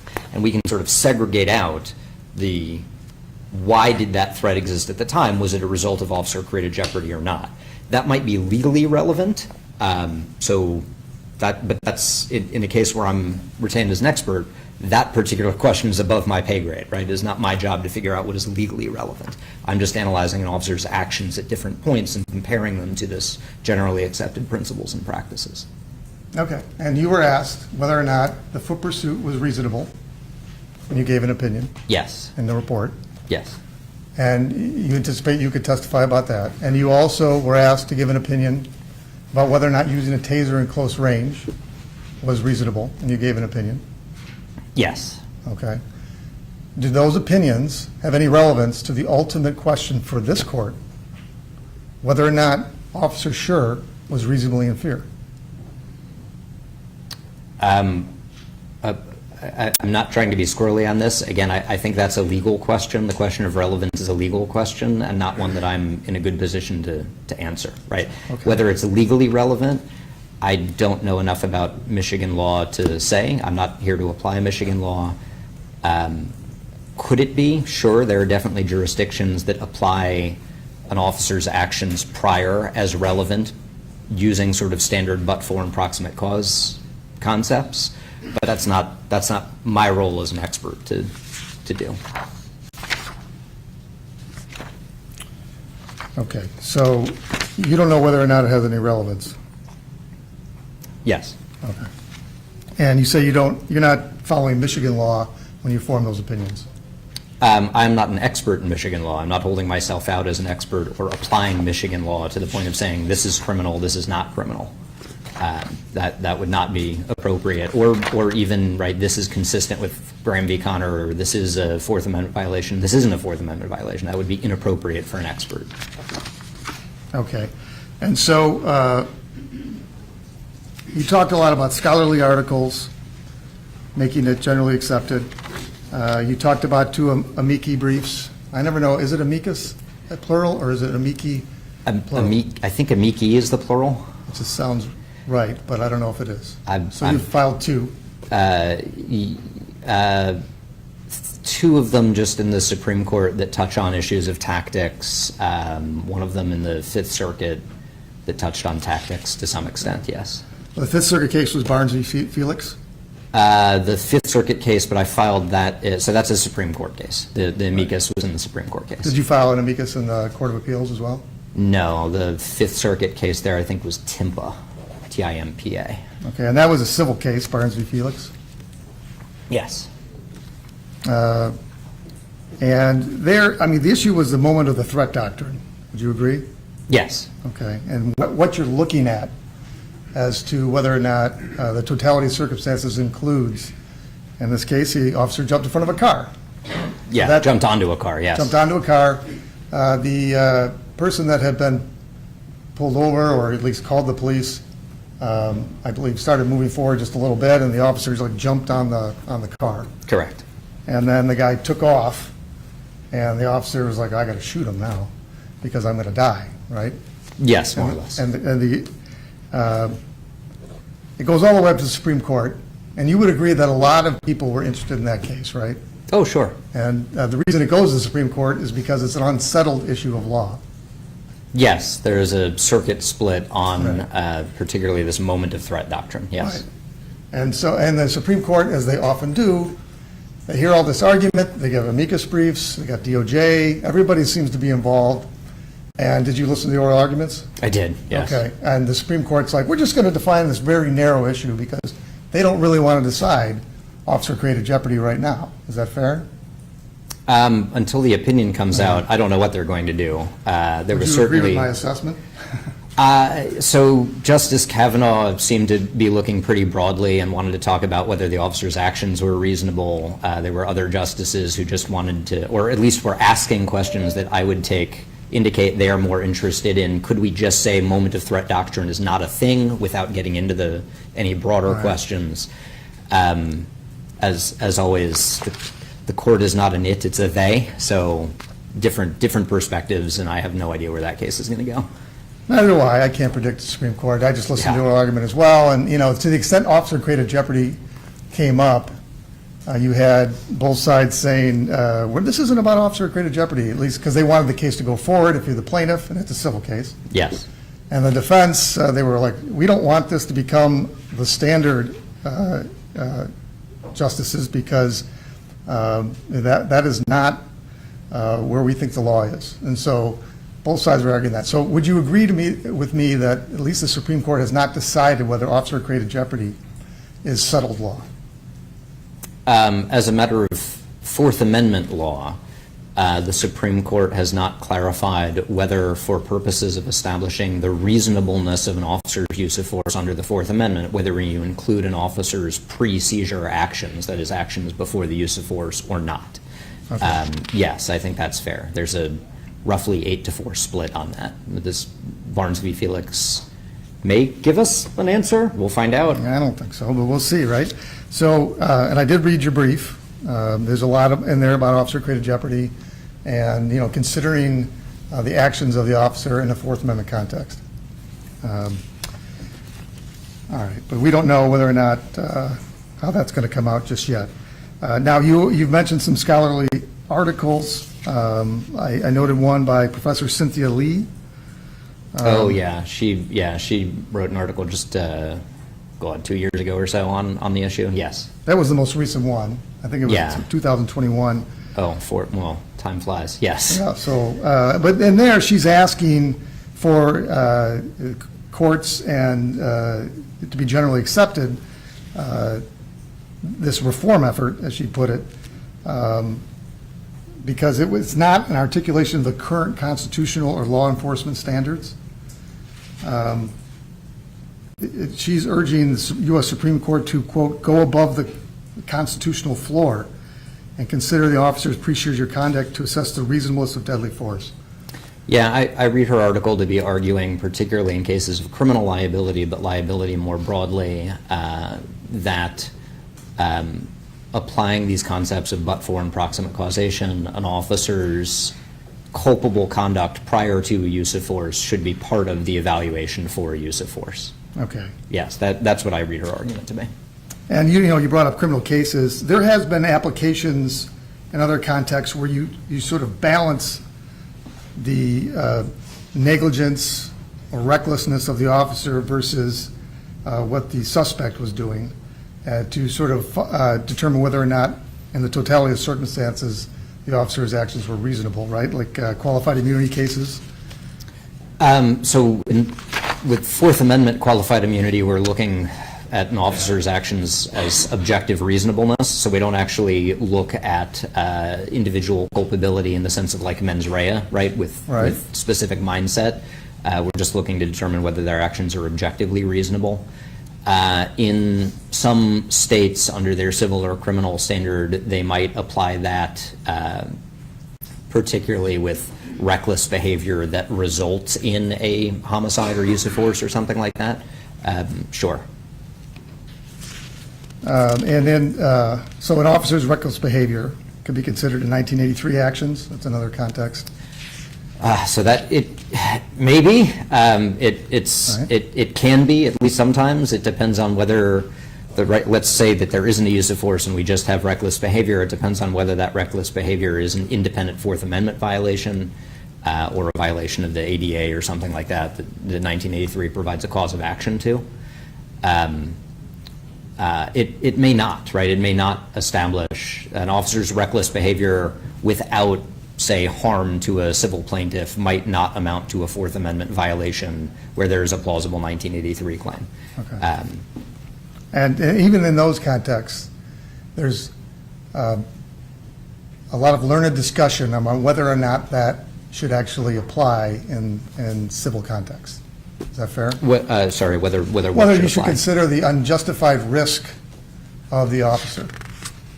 Sure. Exactly how that fits in or should fit into the legal framework is something that, scholars and policymakers discuss. Have you seen it in criminal cases where you're testifying about something that preceded the moment of the threat that doesn't seem to have any direct bearing on it? But we're asking the jury to consider the negligence or recklessness of the officer and deciding whether or not he was honestly and reasonably in fear of great bodily harm. Sure. So not, I like take cases that I've had some role in away for a second, like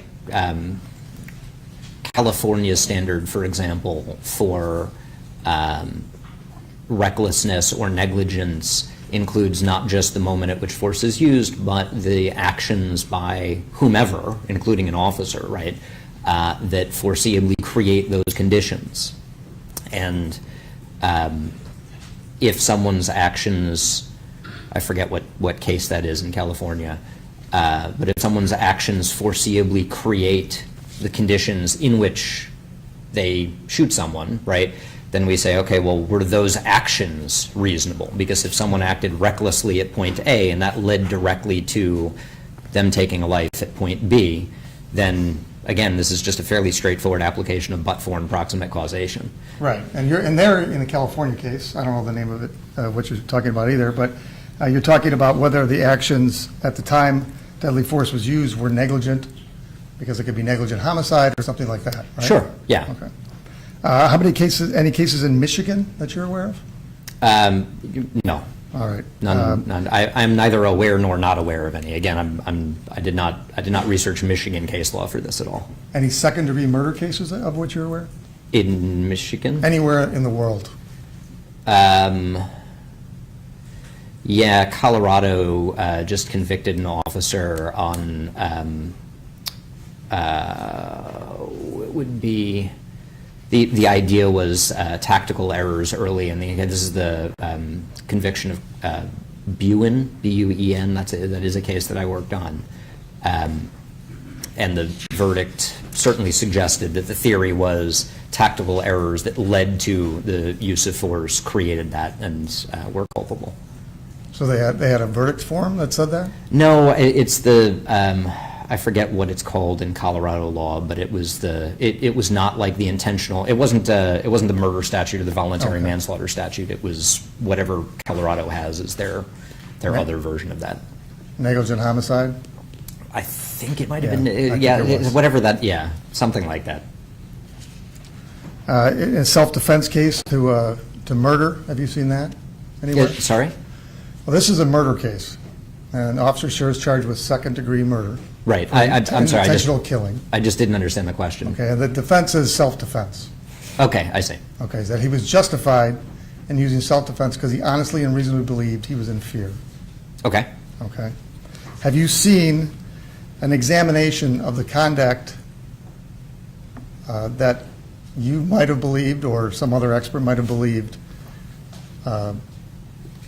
was unjustified and put himself in risk, therefore he could no longer argue self-defense? Yes. So that's like the aggressor component of self-defense. And again, I'm not speaking of any one case specifically. And sorry. In a murder context. Yes. Yeah. So I don't testify. I don't take cases as an expert in like civilian self-defense where we see more of these self-defense cases. But in criminal law, I have taught self-defense, and one of the aspects of self-defense is unlawful conduct prior to the moment where self-defense is used can render someone an aggressor. That's not in the policing context, right? But it's certainly conduct prior to the use of deadly force that then affects the culpability of that use of deadly force. Well, and not if you're not in the policing context, we don't have private citizens effectuating an arrest, for example, right? You can't pull someone over if you're a private citizen. I certainly hope that's the case. Well, they do sometimes, but yeah, it's not great. And you're not familiar with Michigan law? No. Okay. Are you aware whether or not there's even a statute about when a police officer can use deadly force in the state of Michigan? I'd have to go back to the appendix of my book because we pulled all of the state statutes and cases. I think there's a statute, but I have no idea what it is offhand. Okay. All right. So I want to talk about sort of the consequences of and relevance of these opinions that an officer might have been put himself taken unjustified risks to put himself in a situation. So let's say, in this case, you have an opinion that Officer Schurr should not engage in a foot pursuit. Okay. Okay. And time goes by, about another minute or two. He's in the position where he has to decide whether or not to use deadly force. Sure. If it's your opinion that he was unjustified in doing the foot pursuit, does that foreclose him from maintaining the defense of justification? Are you asking how my opinions as an expert would relate those two, or are you asking like as a legal matter? Because the answer to the latter is I You don't know. I don't know. That depends on whatever the law of the jurisdiction happens to be. I'm no idea. Okay. And I think you said before, well, we could talk about causation because I promised you we'd bring it up, but I mean, courts have generally considered whether the officer's actions leading up to the use of force were reckless and whether those actions were immediately connected to the need to use deadly force. That's something that you said. Yes. Okay.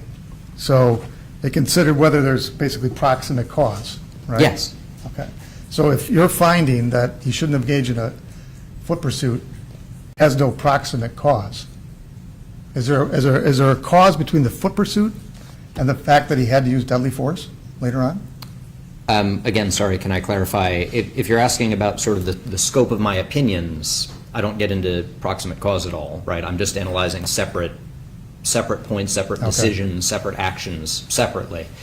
If you're asking legally, again, with the giant caveat that I am not an expert in Michigan law and would not want to testify about law, even when I did know what the law is, again, I think you're applying sort of normal principles of superseding intervening cause there.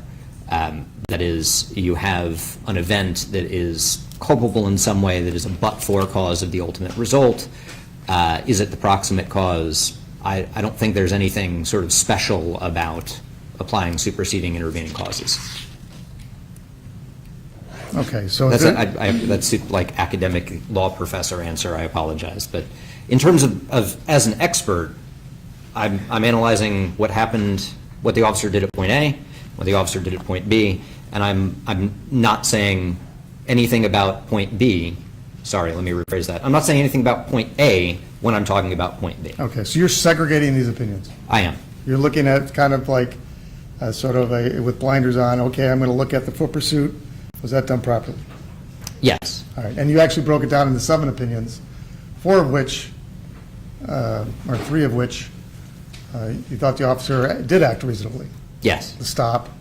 Yes. The initial grabbing and pulling to arrest. Yes. Right? And then things went south, in your opinion, when he chased him. Yes. Right. And I'm summarizing here. Yes. Because we're not going to get into the opinions now. Okay. The question is, for the court, and what the court's trying to decide is whether or not your opinions matter to the jury. Sure. Okay. But you're segregating these particular findings of unreasonable behavior.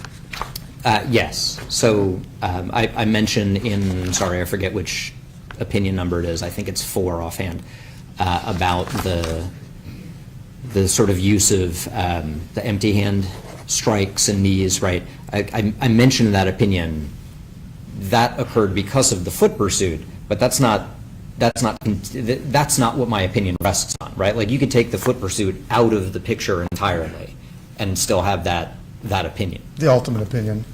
Onto those use of force, yes. Okay. And the ultimate opinion, or the final opinion, is that no objectively reasonable officer, presuming they knew that the second cartridge of the taser had been discharged, would have been in fear of incapacitation and therefore could not have been in fear of losing their weapon and therefore could not be in fear of great bodily harm or death. I might say it a little bit differently, but yes. Probably better than I just said. Right? I don't know about that, but yes. Okay. And you view those separately in and of themselves. Okay, so I want to talk about the standard or the burden for officer-created jeopardy, because it seems to me that the opinions, opinion 3, opinion 5, suggest a negligence standard. He should have known not to chase. He should have known not to use the taser at close range. Therefore, his actions were unreasonable. Is that fair? No, I am not imbuing any mens rea at all. I'm just looking at what he did and comparing that to generally accepted police practices, and it was either consistent or inconsistent. The degree of culpability for that is not something, like, culpability is ultimately a legal determination, not I think an expert determination. So I can say this did not match, or this did match generally accepted principles. This was or was not in alignment with generally accepted principles. This is or is not what a reasonable officer applying generally accepted principles or practices would do. But I'm not saying therefore there was negligence, recklessness, knowledge, intention. Now, you're saying unreasonable. Maybe, I'm not a civil practitioner. I used to be many years ago. But that has to be a sort of standard of care that he violated. A reasonable officer wouldn't have pursued him. Your Sure. Honor, I'd like to lodge an objection at this point. I think we veered away from the reliability and his foundation of his opinions, and we're getting into a second bite of the apple at cross-examination at this point. I think so, Mr. Gordon. I'm not sure if you have any other. The officer-created jeopardy theory is based on a standard. That's all, everything I'm talking about is the officer-created jeopardy theory, Your Honor. Okay, I think some of that stuff kind of exceeded the scope of that, like asking him further along. But if you can, I don't know how many more questions you have with respect to the officer-created jeopardy issue. I'll try to wrap it up, Your Honor. Because I'm only trying to figure out if his opinions would be reliable. Okay. Reliably applied. You're not going to consider whether it's relevant to the jury's I consideration? think I've already determined that previously. Matter of fact, you mentioned that before we had him come on, that I've already determined that his testimony is relevant. So you've already decided that the officer-created jeopardy theory is relevant? I'm trying to find out if it's reliable or not. Okay. Well, I'll ask more questions on that, Your Honor.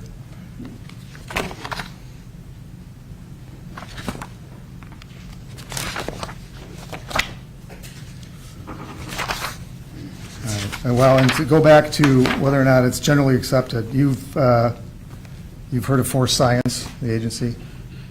Yes. Okay, and you're aware that, you know Von Klein, have you heard that name before? Yes. Okay, and you're aware that he does not believe that the officer-created jeopardy theory should be something to consider in the, when considering out whether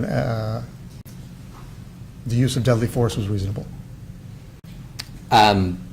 So whether officer-created jeopardy is legally relevant to the determination of whether a use of force is reasonable, yes, I understand he has an opinion about that. He's also talked about, including on podcasts, the importance of police tactics and how they can affect ultimate outcomes. I think he and I agree on that point. All right. You would agree with me that there are people that disagree with your opinion that officer-created jeopardy is not reliable, or is reliable? I'm not sure I understand. Well, you've turned to a lot of scholarly articles. Can you, and obviously Mr. Bloomfield probably agrees with the theory. I don't even know. I would hope, I can't speak for him, but I would hope he agrees with what's in the report. Well, right? You guys wrote it together? Yes. Okay.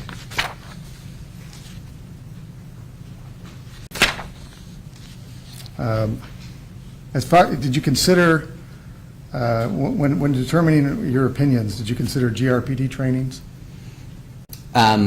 In assessing what may be reflected in GRPD or in how GRPD trainings may reflect the generally accepted practices, yes. It's not my role as an expert here to identify whether the officer acted consistently or inconsistently with the agency's standard, right? I assume the agency is an expert in its own standard. So I'm not going to talk about whether the officer violated agency policy or did not violate agency policy. But it was in the scope of things that I reviewed. Right. You're just deciding whether or not, in your universe of generally accepted police practices, whether or not his actions were unreasonable in specific contexts. Right, whether they were consistent or inconsistent with those generally accepted practices, yes. Okay. And so you have no idea whether or not Officer Schurr is aware of any of these officer-created jeopardy or any of these other generally accepted police practices that you are going to talk about today? No, I can't talk about his knowledge or lack of knowledge about any of them. Okay.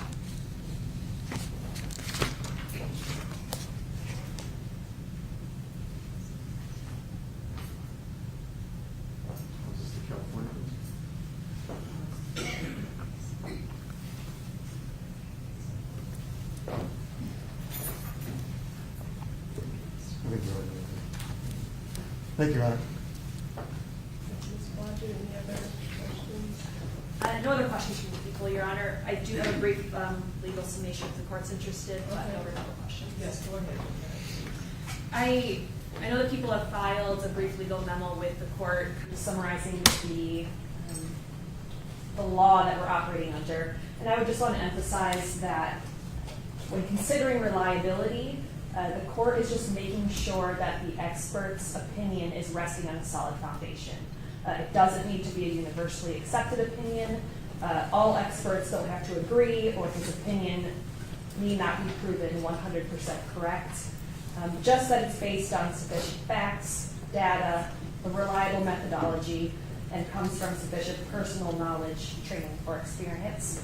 And I would represent to the court that Professor Stoughton's testimony today shows his wide source material, his expert publications, his citation by case law, courts, other experts, and being hired to provide expert consulting, filing amicus briefs, and then not only that professional experience, but also his personal experience as a trained law enforcement officer who has received training on the topic of officer-created jeopardy, all go toward establishing a solid foundation for his expert opinions that would then allow the people to argue how that fits under Michigan law and supports the facts of this case.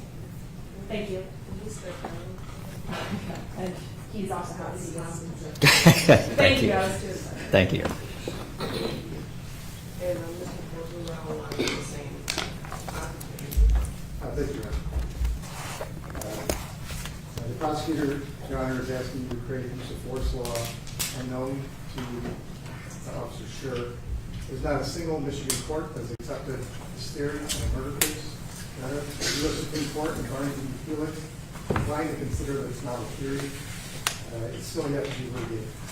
Professor Stoughton acknowledged that it's an unsettled area of law. And this court should not be the first in Michigan to accept Professor Stoughton's theory. There are citations to law review articles and civil cases. This is not the context in which this applies.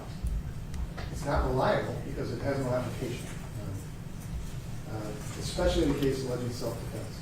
It doesn't account for intervening cause. It doesn't account for the standard negligence versus recklessness.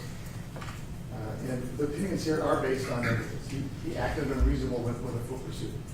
He acted unreasonable because he stood too close to him with a taser. Therefore, he can't argue self-defense. That's the suggestion by putting that information in front of the jury, that he's created this unjustified risk that he is foreclosed from defending himself, no matter what happens. That's the problem. And you're going to confuse the jury completely by letting Professor Stoughton give opinions about things that based on this theory. Your Honor, it's absolutely dangerous if we're going to ask Officer Schurr that once you do a foot pursuit and you're negligent, that you can no longer defend yourself or others. That is what this theory says. That is what we're going to be asking the jury to consider, whether or not this has any relevance whatsoever. This is a murder case. The issue is whether or not he intended to kill somebody, and the issue is also whether he was justified in doing so. We ask this court not to accept this theory. It has no bearing whatsoever on this matter. There are other areas, as in the expert's report, that they can opine upon that actually might matter. But the theories of the foot pursuit and standing too close are are not reliable in the context of this case. Thank you, Your Honor.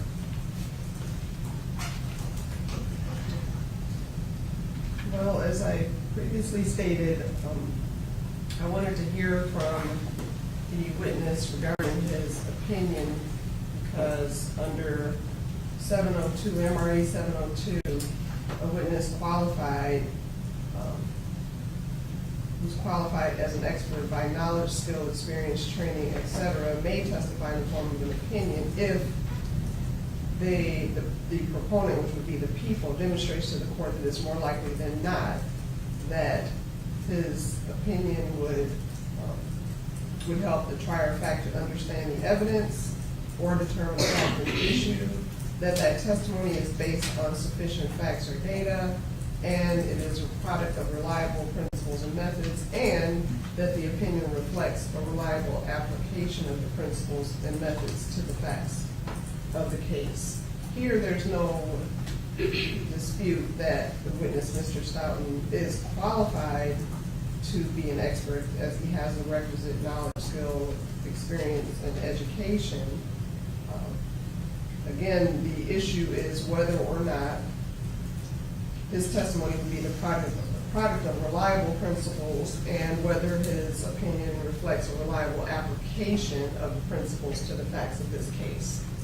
As he testified to, well, first I'll say here, part of what the jury has to determine, they have to take into account all of the circumstances in the case, not simply the moment of the shooting, but all of the circumstances. And there's been a lot of evidence and testimony surrounding what the circumstances were at the time that this incident occurred.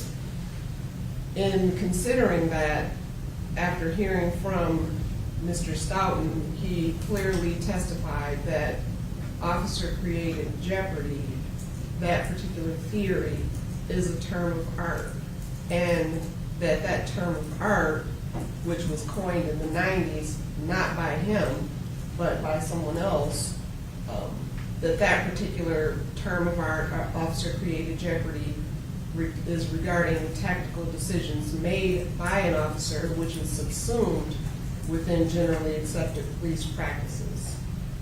So because I believe that he has testified sufficiently that he has applied the facts in this case to the generally accepted principles and practices which apparently are nationally recognized and nationally accepted, I believe that because officer created jeopardy in and of itself is not a particular method, rather a theory, again, subsumed within those accepted police practices. For those reasons, I am going to allow him to testify as an expert in use of force and generally accepted police principles and practices, because I believe that he's testified that he does, again, possess the requisite knowledge and training and education, and that his testimony would be relevant and could help the jurors understand the evidence in the case. So with that, what I'm going to do is we're going to break for lunch and come back at 1 o'clock. I've already let or put word to the jurors that they can have lunch and we'll continue at 1 o'clock. Is there anything else before we break? Nothing, Your Honor. Mr. Padula? I hear some whispering to my right, Your Honor. 1 moment. No, Your Honor. Thank you. Okay, we'll see you after lunch.